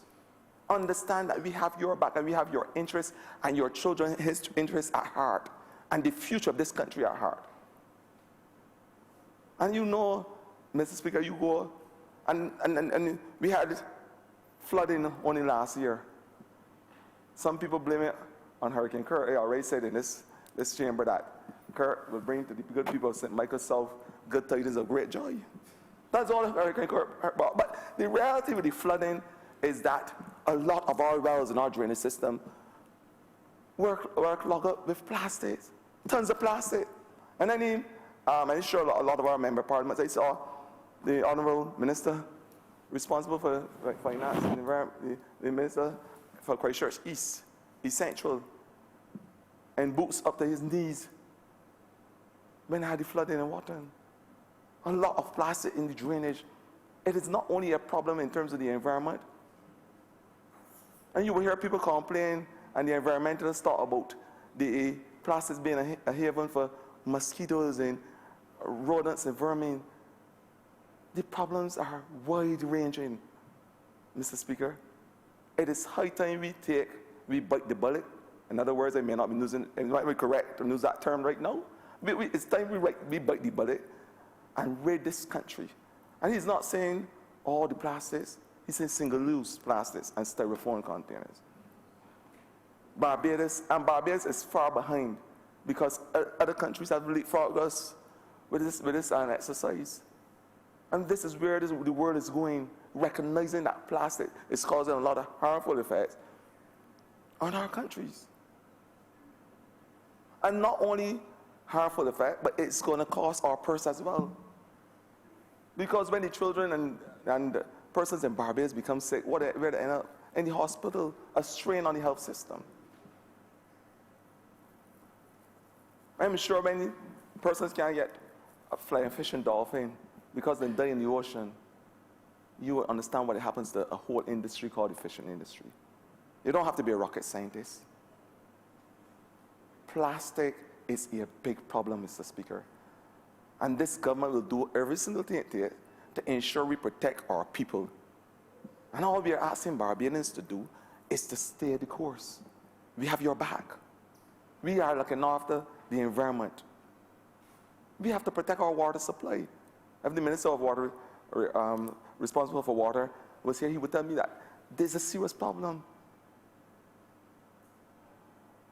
Where the aquifers are concerned, because it was recognized in the rural Barbados that a lot of these aquifers were congested with plastic streams. It is a big problem. So the wanton disregard for the use of plastics in this country is something that we must put the shackles on. And I'm saying, Mr. Speaker, the problem is wide-ranging, and we have to do something about it. The minister heard the cries of Barbadians. You have heard the cries of environmentalists. There may be a few naysayers, but we have a country to protect, and we will do every single thing within our sinew as a government to ensure that we protect our country and look out for our people. And that's what we are saying. That's what we are saying today. And then you look at the drainage situation across Barbados. Every time it rains, it floods. Every time. But one of the contributing factors, Mr. Speaker, sir, is the plastics that we have. And not only am I saying that I am thankful that he has brought legislation to deal with the perpetrators, I am saying as well that we must have a conversation about illegal dumping. Illegal dumping must be a serious conversation. In other countries, the fines are much bigger than what we have in Barbados. Because we have a wanton disregard for our gullies, our ecosystems, and our country. We have a song called Beautiful Barbados. But what you see in our gullies and things, that's certainly not beautiful. And we can only do it if we are serious about our legislation and serious about our governance. And what the minister have brought before this August chamber is a serious legislation to deal with a serious issue. And I'm saying, Mr. Speaker, we had some fishermen the other day at Oystins who came back into the bays. And what the problem they were having was that the boat, in the propellers, they had a lot of plastic found in the propellers. A problem. They went out to sea. Sometimes they send out the nets, and when they're drawing a whole set of plastic. This problem is one that requires the hands of every single person in Barbados and the conscience, recognizing that our country is at a state where we must protect every single thing. Because as much as we talk about stabilization, and the BERT program, which, and I'm thankful for the Ministry of Finance, certainly, for working assiduously to ensure that we are able to bring back our country to even keel. But in the same way, there are other issues that we have to look at as well. And the environment, the sea, the sand, and the ocean. Those things.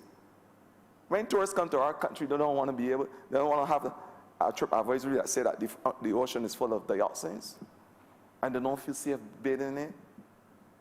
So we have to control it now. We have to control our environment. It is the one thing that we have.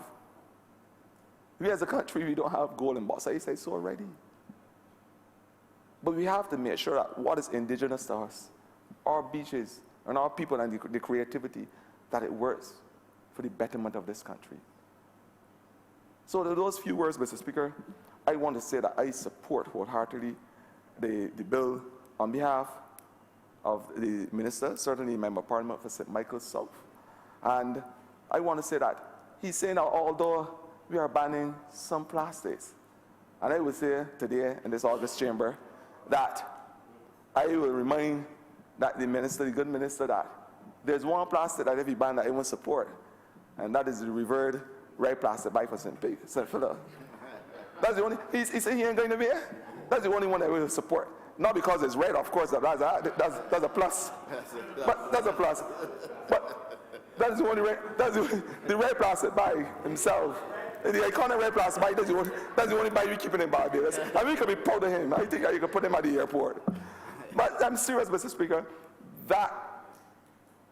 This legislation is a serious legislation. I want Barbados to embrace it. Our country depends on it. Our future depends on it. And Mr. Speaker, with those few words, I'm obliged. Thank you. Honourable Member for St. Michael East. Thank you, Mr. Speaker. First of all, let me thank the Honourable Minister of Maritime Affairs and the Blue Economy for working assiduously on this second phase of the Industrial Revolution. For some, it's a counterposition to all the development that has occurred since that revolution, because many of the gains that came as a consequence of mass production, the minister now has the responsibility of trying, not just assiduously, but he has to be cautious, because that scientific discovery of how we can use the divisions of labor, scientific development for mass production, and allow men who had money to acquire and still have more money as a consequence of industrialization to be able to contribute in a meaningful way to the general development of society. Now, I also place him in a position where a long ingrained culture, he has the responsibility of advancing a counter logic to show to the world why we must ban plastic. Now, all across the world, because this debate is not about Barbados, all across the world, when this proposition or premise was put on the table for national and international discourse, it met 99% of resistance. Everybody grew accustomed to the use of plastic. They could not believe that there's any logic, any informed logic that should allow a minister who purports to be sensible to be able to, in a short space of time, ban plastic. Because you eat with plastic, you put garbage in plastic bags. It appeared, for those who had a very superficial understanding of the challenge, it appears as though the minister was involved in an exercise of lawlessness, and even as though he was a headless man. The minister had the task of, almost as a ward man, a lone ranger. I, to some extent, joined with him, but in a very feeble way, because I recognized we had to move gingerly on this exercise, sir. And I engage him, and I try to move step by step with him on this issue because it really required the voice and the sharing of knowledge of not just the Minister of Maritime Affairs, not just working in collaboration with me. It really requires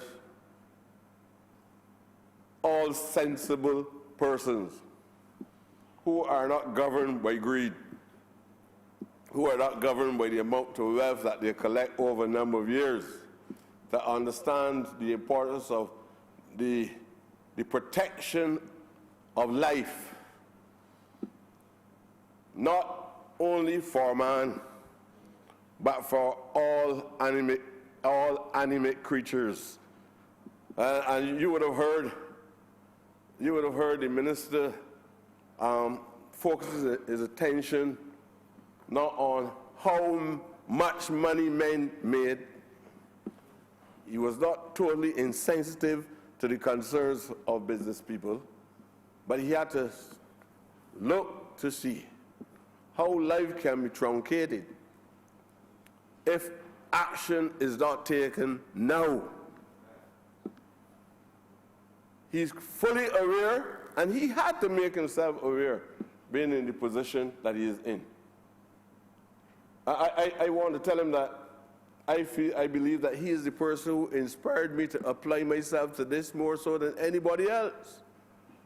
Because there are two ministries that emerge as a consequence of the challenges that we are facing as a result of climate change, as a result of new scientific discoveries. Because the scientists and the technologists are the people who are responsible for offering to the world plastic bags as a form of development, where we can put all different types of merchandise in plastic bags.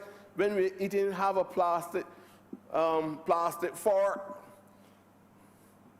have a styrofoam plate, have cups. These things where you can use them, others we talk about single use. Sometimes that term, in my view, is a misrepresentation. I don't know who coined the phrase single use. I don't even like to use it. I also know that they use something called microplastics as another definition. These two things create complications in the body of thought. So we have to spend a long time trying to do, what do you mean by plastic use? Because sometimes people use plastic bags for so many different purposes, on so many occasions. I can understand the argument when you talk about them not being biodegradable. That can be understood. But microplastics and things, but you know, sometimes these labels are put on us, and academics use them, trying to create new jargon, and probably environmentalists do adopt some of these things. So the environmentalists want to talk somewhere like, you know how the attorneys talk, but no man ought not to know the law. Every man is supposed to know the law, however impossible that is. Everybody wants to have an ideal type. The economists got their different jargons. How do you analyze an economy? And they use new language, sometimes not in the Oxford Dictionary or Webster. You got to go now and look for dictionary of economics, and then somebody got to look for dictionary on law in order to explain basic common sense things to confuse the world. The minister had to become au fait with the new scientific jargon. And he then had to find a way of, how can I explain this to a manufacturer in Barbados? And I think there are about 4 manufacturers or so in Barbados. I don't know, the minister can probably inform me. There are about 4 manufacturers in Barbados. And these manufacturers probably they have about 200 plus members of staff. And the 200 members of staff probably in an average household about 4. So you understand that nearly 800 to 1,000 persons will be directly affected now by any displacement that's likely to occur. He had to do extensive research in advance, persuade and convince. And I don't believe that he has, unfortunately, he was not as successful in that area, because I'm now hearing from other persons here that after people made thousands of dollars and probably millions, because sometimes when they make profits, they then take the profits and invest it in something else. It stemmed from the same industrial revolution I'm talking about. When the industrial revolution, people raped the sugar industry, the cotton industry, and accumulate wealth, they went into the industrial revolution. And we now find ourselves at this juncture. The things that we hailed after the revolution, like the changes of the sources of energy that we thought were great then, and that some people still enunciate a logic that tells us how great fossil fuel is supposed to be. And some countries engage in the contradiction. Some countries still want to sell it, but on the other hand, advancing because the economics governing it. So even though people know that emissions come from the fossil fuel, and the carbons affect the atmosphere, and the carbons also damage the ozone layer. But you know, Barbados still want to dig offshore.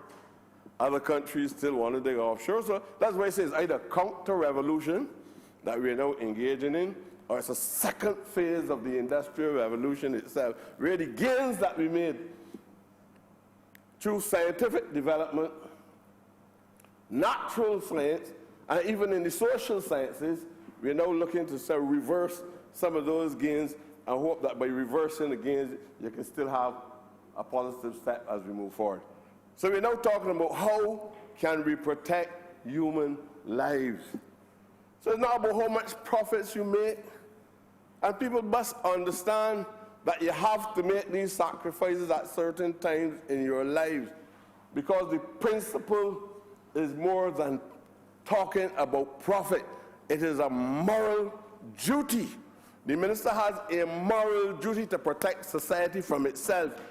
That's what the minister has to do, protect society from itself. There are people who would like to keep plastic bags and plastic forks, and there are people who smoke cigarettes every day, and because the expensive cigarettes got on plastic butts on it, and they don't want to smoke this cigarette unless it go on that at the end, because that is the cigarette for the man who considers himself dignified.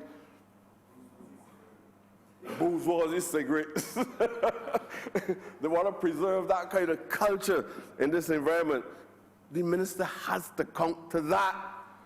And it's not easy. He needs the collective support of government. He needs the support of the environmentalists. He needs the support of persons who involve in health. And he needs the support of persons who understand the importance of the morality of the decision that he is making. That is how I feel about it. Now, from conversations and skimming the surface of literature, I too know that probably within the next 25 years, it is strongly argued that they might have more plastic bags in the ocean than they have fish. We're not talking about fiction.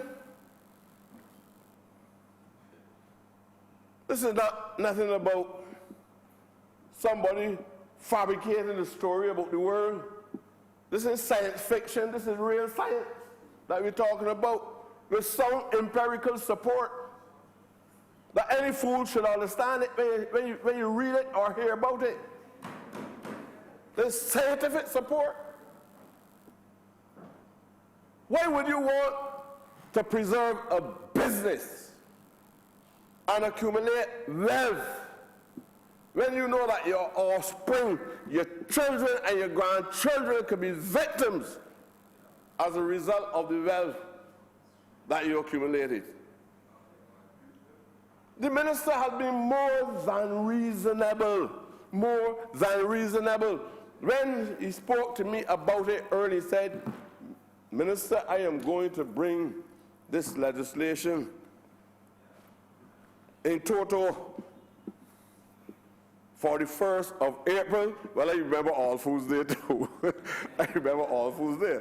But I don't think that he was even thinking about that. He said, this is a deadline that I want to give these people. And we had discussions. We had it in our indoor meetings. We had it in a very informal way. And I felt that, we need to talk to some of these people. I never went to one of the manufacturers, only when I saw them on the street.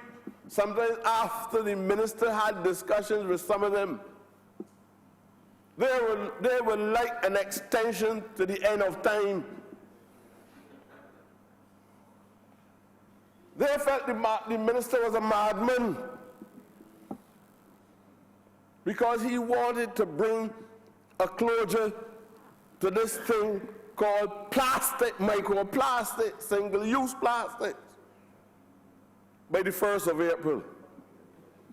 And after discussions, the minister agreed I would put a ban on the importation. The emphasis was placed on the importation of the plastic bags. But he felt that he needed to give a reasonable period to the local manufacturers for the transition. Taking into consideration there will be certain types of equipment that might be needed so that he can use a different type of material altogether, but certainly not plastic. So there was discussions about cassava.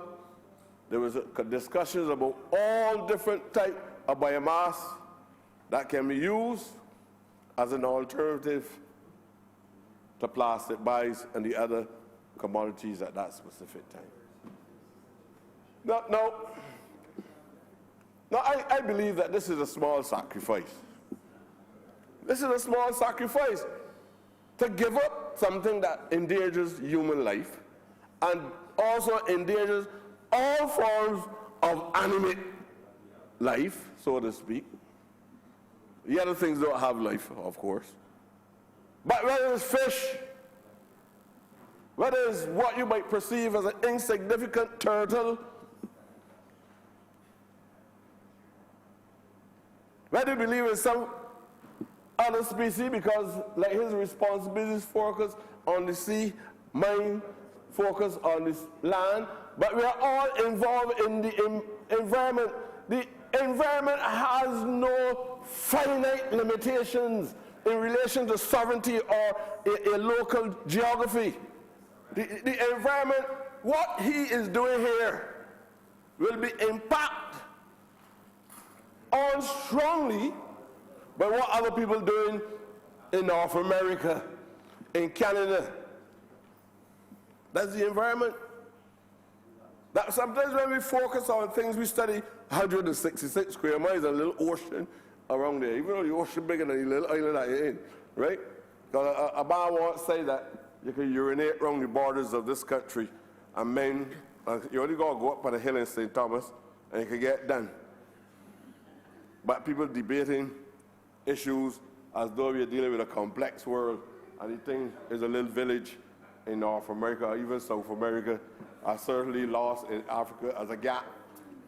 But some people believe that we're dealing with complex issues and we talk tall on subject matters. But the reality is that even when we ban plastic here, we got problems if other people externally don't ban plastic. People coming through the airport, people coming through the seaport, got things in plastic bags.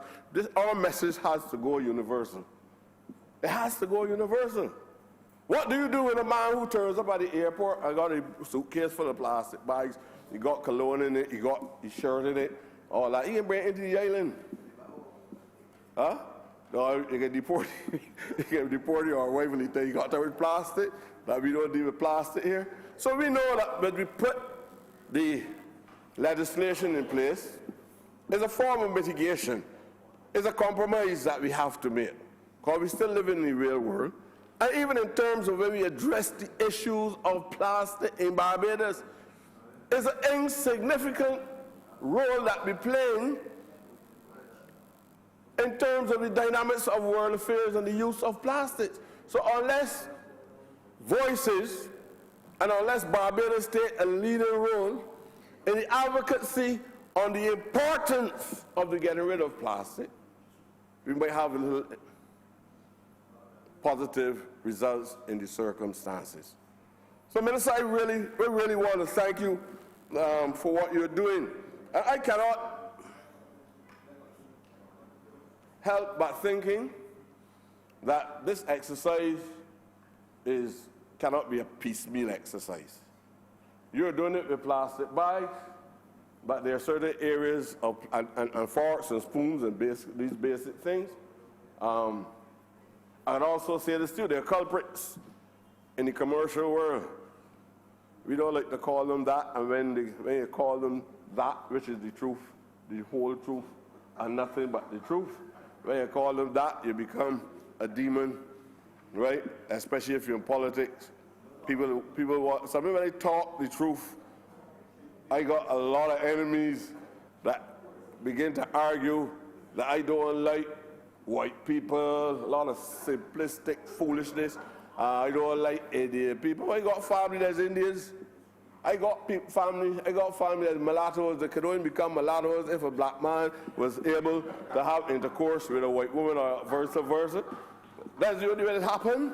So I can't dislike any human being underneath the sun. If it's a human being, I acknowledge a human being, but I know if you do foolishness, and I know if the pigmentation is a symbol of who you are, I know that. But I got friends. I meet some of them sometimes. They are white, they're Indians. I have cousins that are Dougalers. Huh? Creoles. I understand that, sir.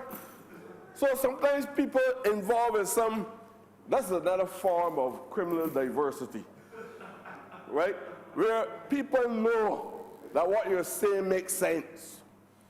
People know what you're saying makes sense. But if I criticize the traditional business class who would like to keep certain types of businesses going, even though recent discoveries in science, not talking about just local people, that's where it's said it is a universal issue that we're dealing with. There are people that will find all types of means to be critical of you. And they reduce it sometimes if you talk dialect, or if you know the English grammar, as though English grammar in dialect too. But they can't come with that foolishness. All the people all in England around Big Ben can't even string two sentences together. But because somebody comes from England or from a British background and speaking and know where to use have or has, and tell you about past continuous and present this. Look, language is about communication. Language is about communication. And some of us got to put that foolishness to a stop. Because there are people who will continue to dominate the world if all the standards, even in judging you in an exam, want to determine if you're bright and if they're not bright, you know. They got people that never went to secondary school. Oh, secondary school, we'll be talking about so much in here too. We'll be talking about all the old slaves, huh? Never went to secondary school. When they used to go to the little Christian church, they used to go a little room in the back, and when they used to go and do the 3 years. And before that stripped with the education, because we didn't to get much sense, we didn't know it was human beings. We didn't know that we deserve what they get. But now we have an ordinary boy as a minister. An ordinary woman. I hope everybody can appreciate it. Even at the official level of the staff, ordinary people. Now when we get here, we have to make all people feel dignified. And that when we're doing things, we don't have to do things because we're concerned about who possess wealth and who are the people that can invest in this country. There is a moral high that is more important than any profit margin in this country. And that is what they have to face when they see when they see these members of parliament. And like that's what the Barbadian public sent us here to do, you know. You didn't buy, we didn't nobody purchase to be in here. People get votes in this chamber that no other political party in the history, not just we win 30 seats. People went to 5,000 plus votes. And men who feel that there were significant others at home can't come out because the masses got them hostage in their homes. Can't come out. And we have to show to these people that we are here to think. And we are here to do things to uplift the most vulnerable people in society. And that is important when you're dealing with the environment, whether you're dealing with plastic bags and whether you should ban them or not, or if you even deal with horse racing, gambling, church, that is important. Any preacher that worth his salt must apply himself to liberation theology. I don't listen to priests that taught the classical thing. I don't want to talk that. Playing about fire, brimstone, and try to say you can frighten me. And tell me if I don't come to church, this thing will happen. These are tough. These are tough times. These are tough times. We are operating in tough times, sir. And all across Barbados. Although remember, all this surround plastic. This coming plastic. All yes, plastic. sir.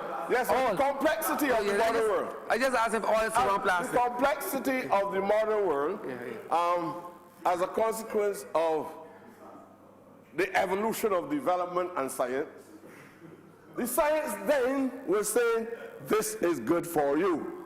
And that's how you get plastic. The science now is saying, get rid of this thing, or you can truncate the lives of mankind, including the other species as well, and even the inanimate nature of the earth. And I'm talking about the reefs. I remember, you know, the helicopter starting to... helicopter starting to maneuver. I'm going to do it. I'm going to do it. Don't worry.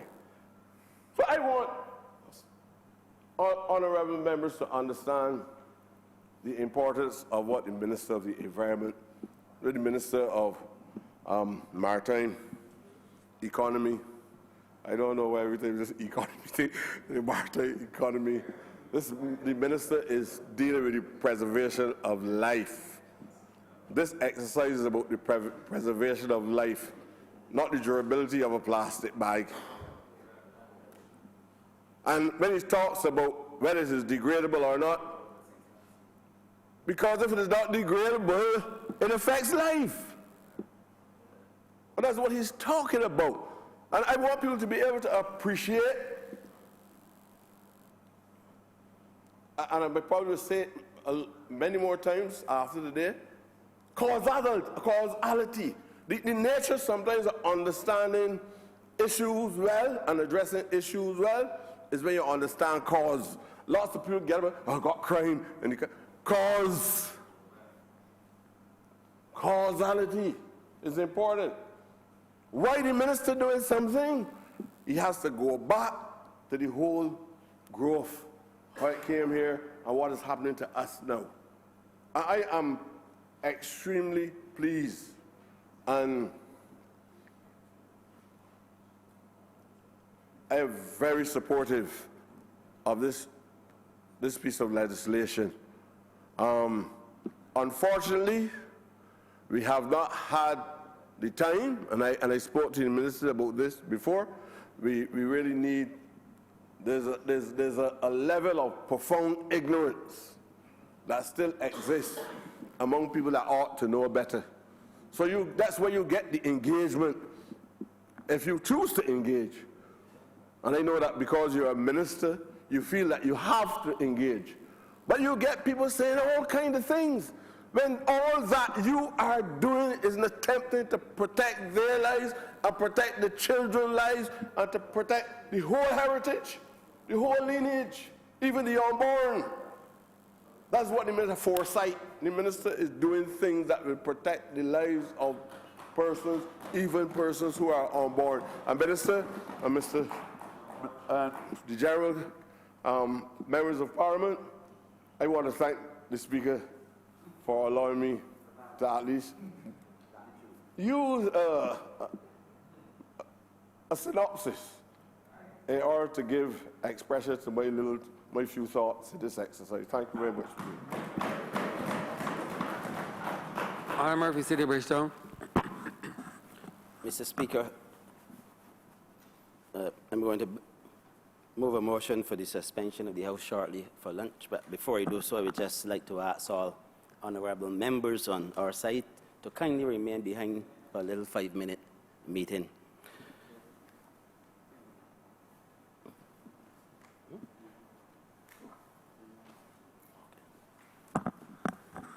All right, I'm advised by the clerk that we're not quite ready, so we will take one more speech before we break.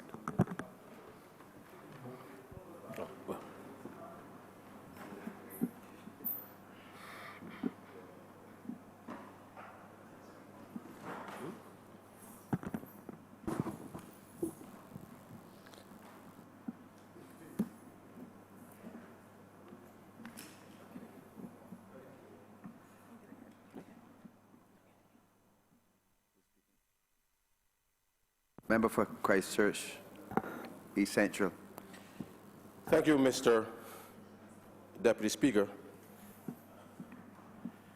I certainly wish to join in supporting the bill before the House, the Control of Disposable Plastics Act, and certainly following the Honourable Member for St. Michael East, whose presentation certainly captured the very basic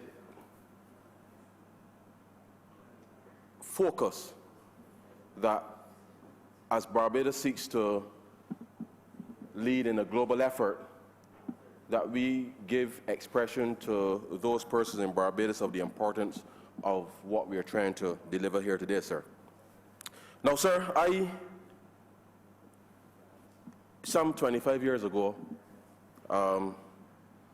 joined the environmental club at my former high school.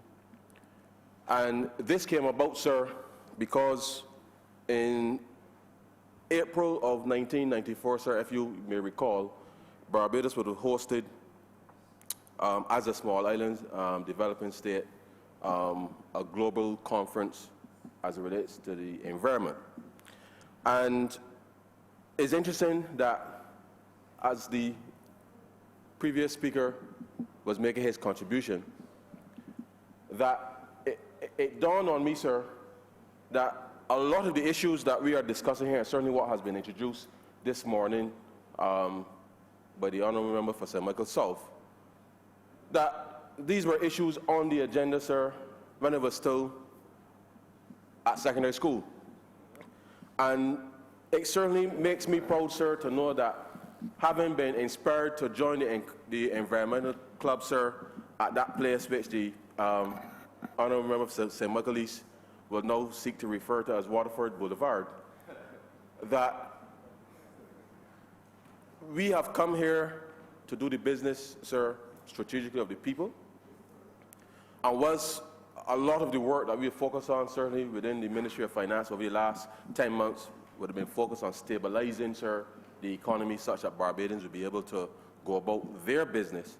I think this piece of legislation, sir, and in the context of, from my own experience, sir, being sensitized to environmental issues, that this now must become, sir, part of the habit of how we engage the people, because it certainly should not, sir, have taken 25 years to have come to this place to introduce such a measure, having hosted, sir, such a conference in 1994.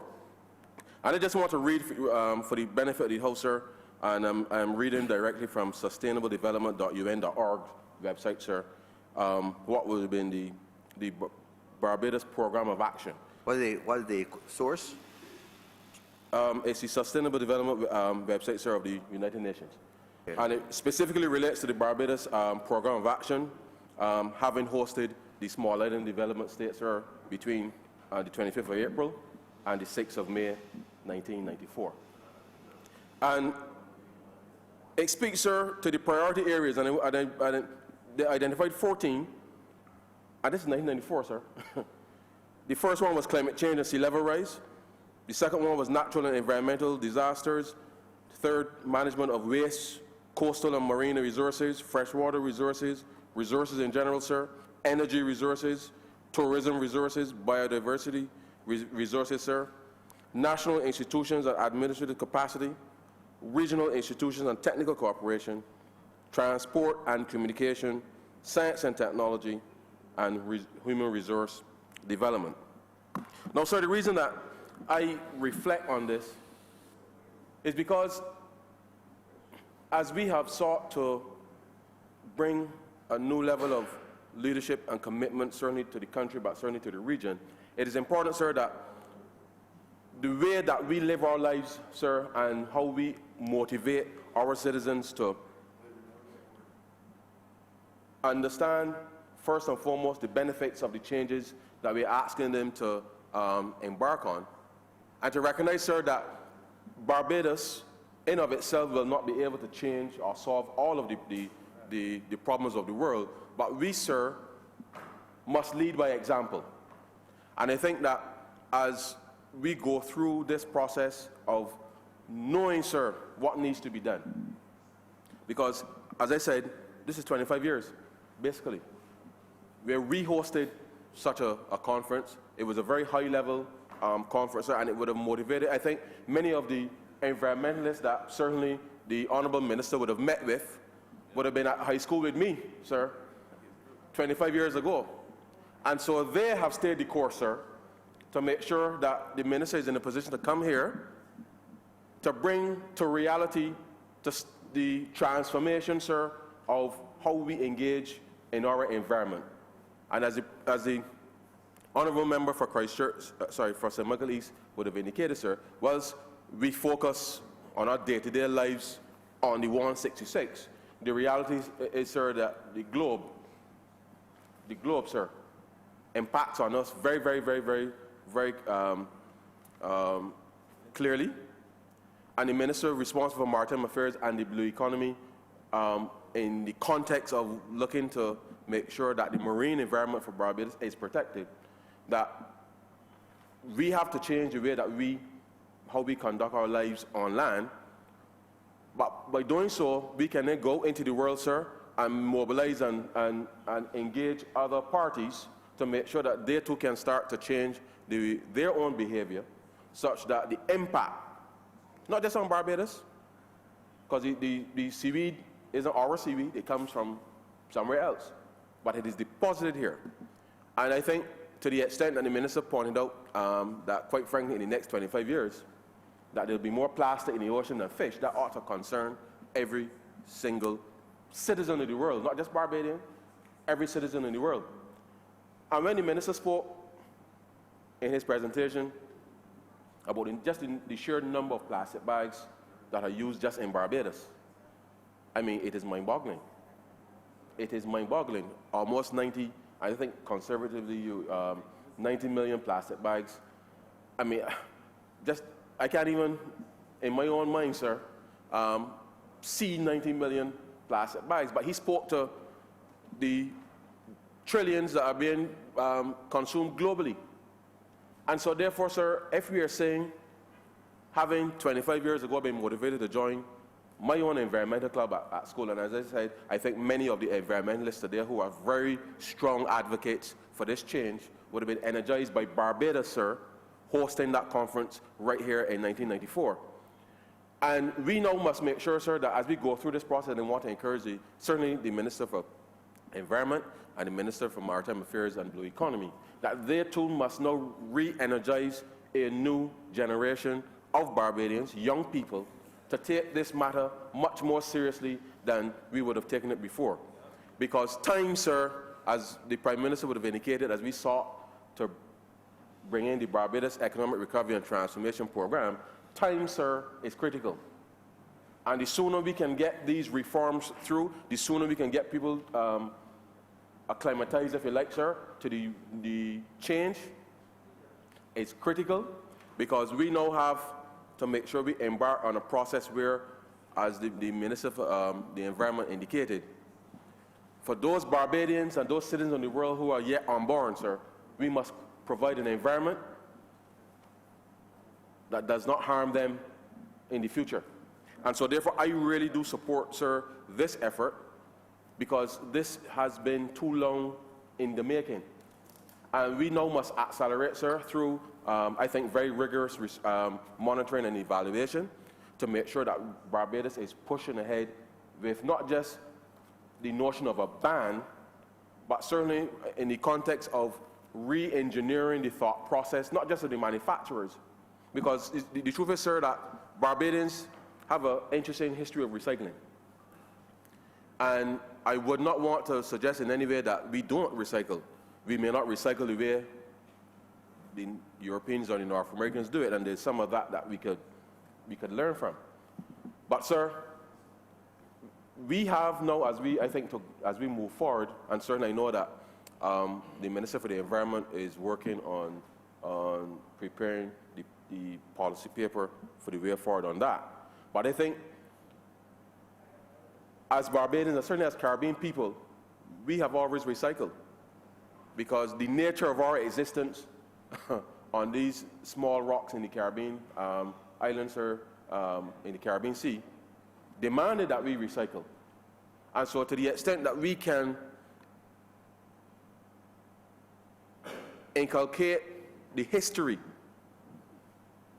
because the Minister for the Maritime Affairs said we need to look back in order to move forward.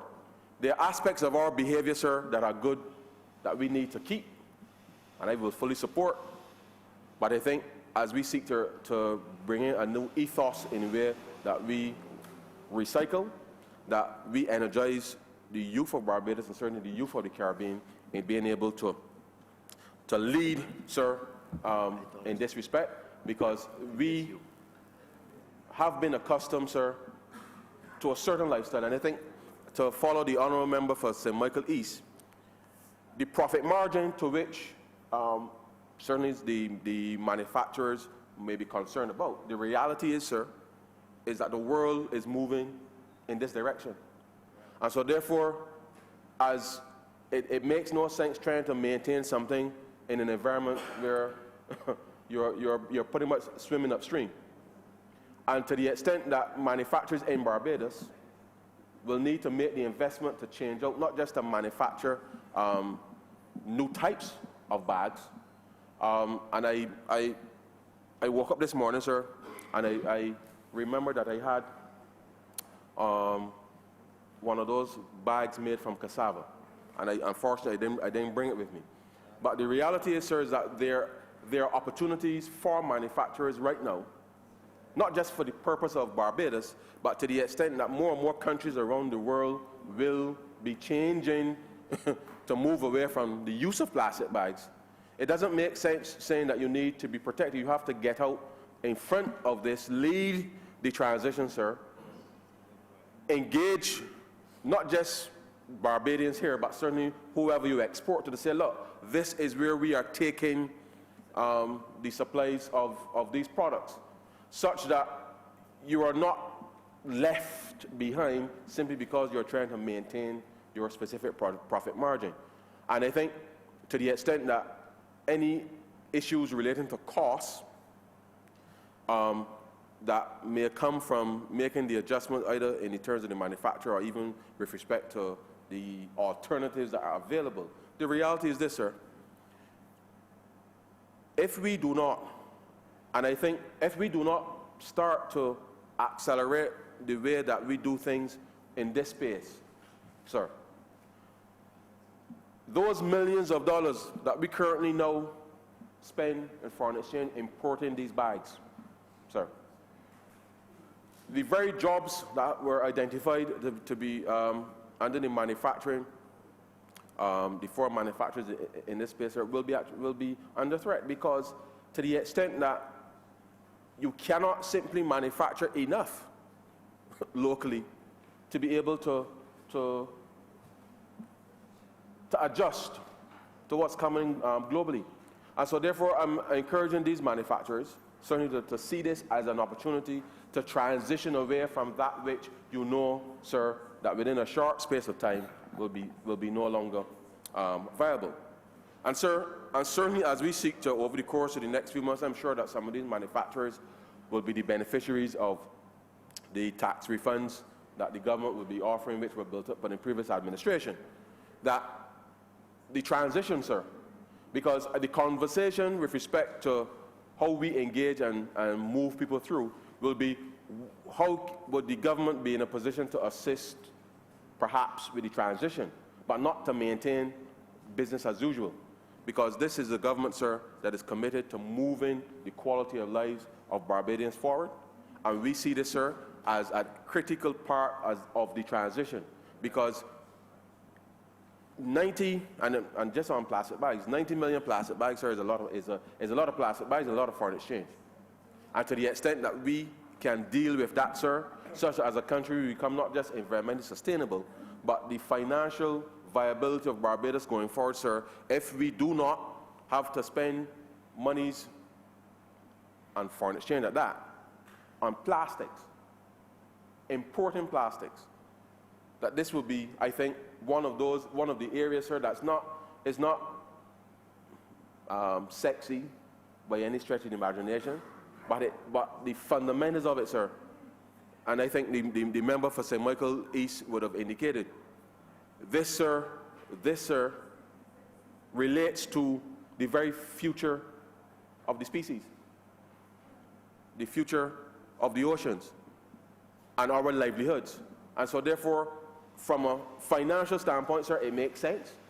And I think that we need to continue to engage, because, as I said, 25 years ago, we would have had these conversations, and there probably would have been debates in this very parliament around the same thing. But we are actually now, sir, doing something about it. And I'm proud to be part of an administration, sir, that is seeking to make sure that we safeguard the future of Barbadians. Now, sir, this legislation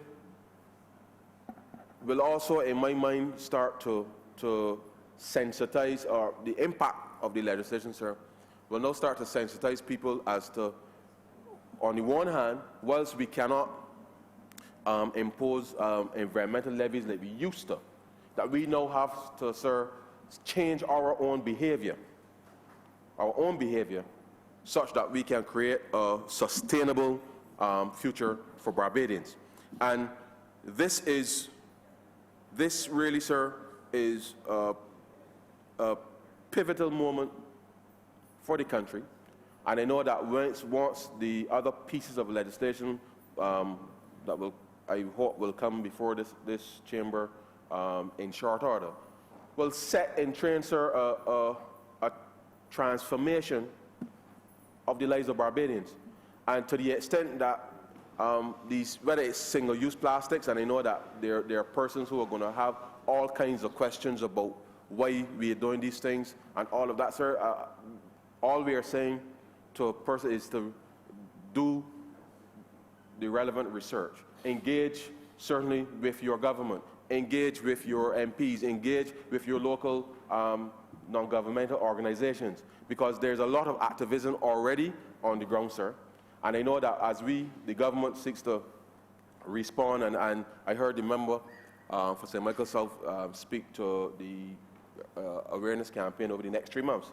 But I will say, sir, that as with everything, we have to engage much more beyond that 3-month period, because the true benefits of this requires that we get our citizens to appreciate from the get-go the importance, sir, the importance of why we are doing this. And so I reflect on my own personal perspective on the environment. Now, sir, I do not know how I would have arrived at a love for turtles. I've never even touched a turtle, sir, in my life. But somehow growing up, sir, there was something embedded in me about the love for turtles. And I swear to you, sir, I don't know how it got there. But the reality is, sir, is that we have to pretty much imbue in every Barbadian the same sense that the love for the turtle and how that translates to the protection for the turtles. That what we do, sir, in our daily lives, there's a clear connection, sir, between that love for the turtle and the protection for the turtle, and that we now must change our habits. Not just for the turtles, but, sir, we love the fish.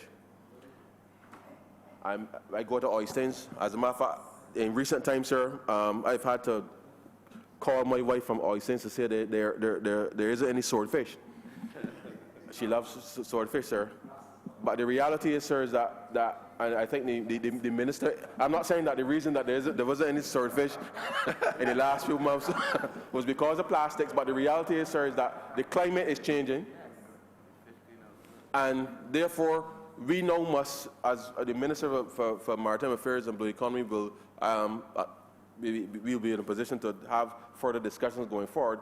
Our marine environment, sir, is that part of our economy now, sir, that we must pay much more attention to, because in as much as the member for St. Michaelis is doing a wonderful job, sir, cleaning up the whole of Barbados, the Minister for the Maritime Affairs and Blue Economy, in the work that he is doing, certainly will open up a number of opportunities for Barbadians in the wider economic zone, and such. How we manage, sir, how we manage, and certainly how those two ministries, as well as this government, sir, as this government, make sure that there's a level of cohesion that is brought to how we conduct ourselves on land, how we conduct ourselves offshore, sir, that not just that environmental sustainability is achieved, but certainly, sir, that we are able to bring a quality of life to Barbadians such that they can support themselves whether on land or offshore.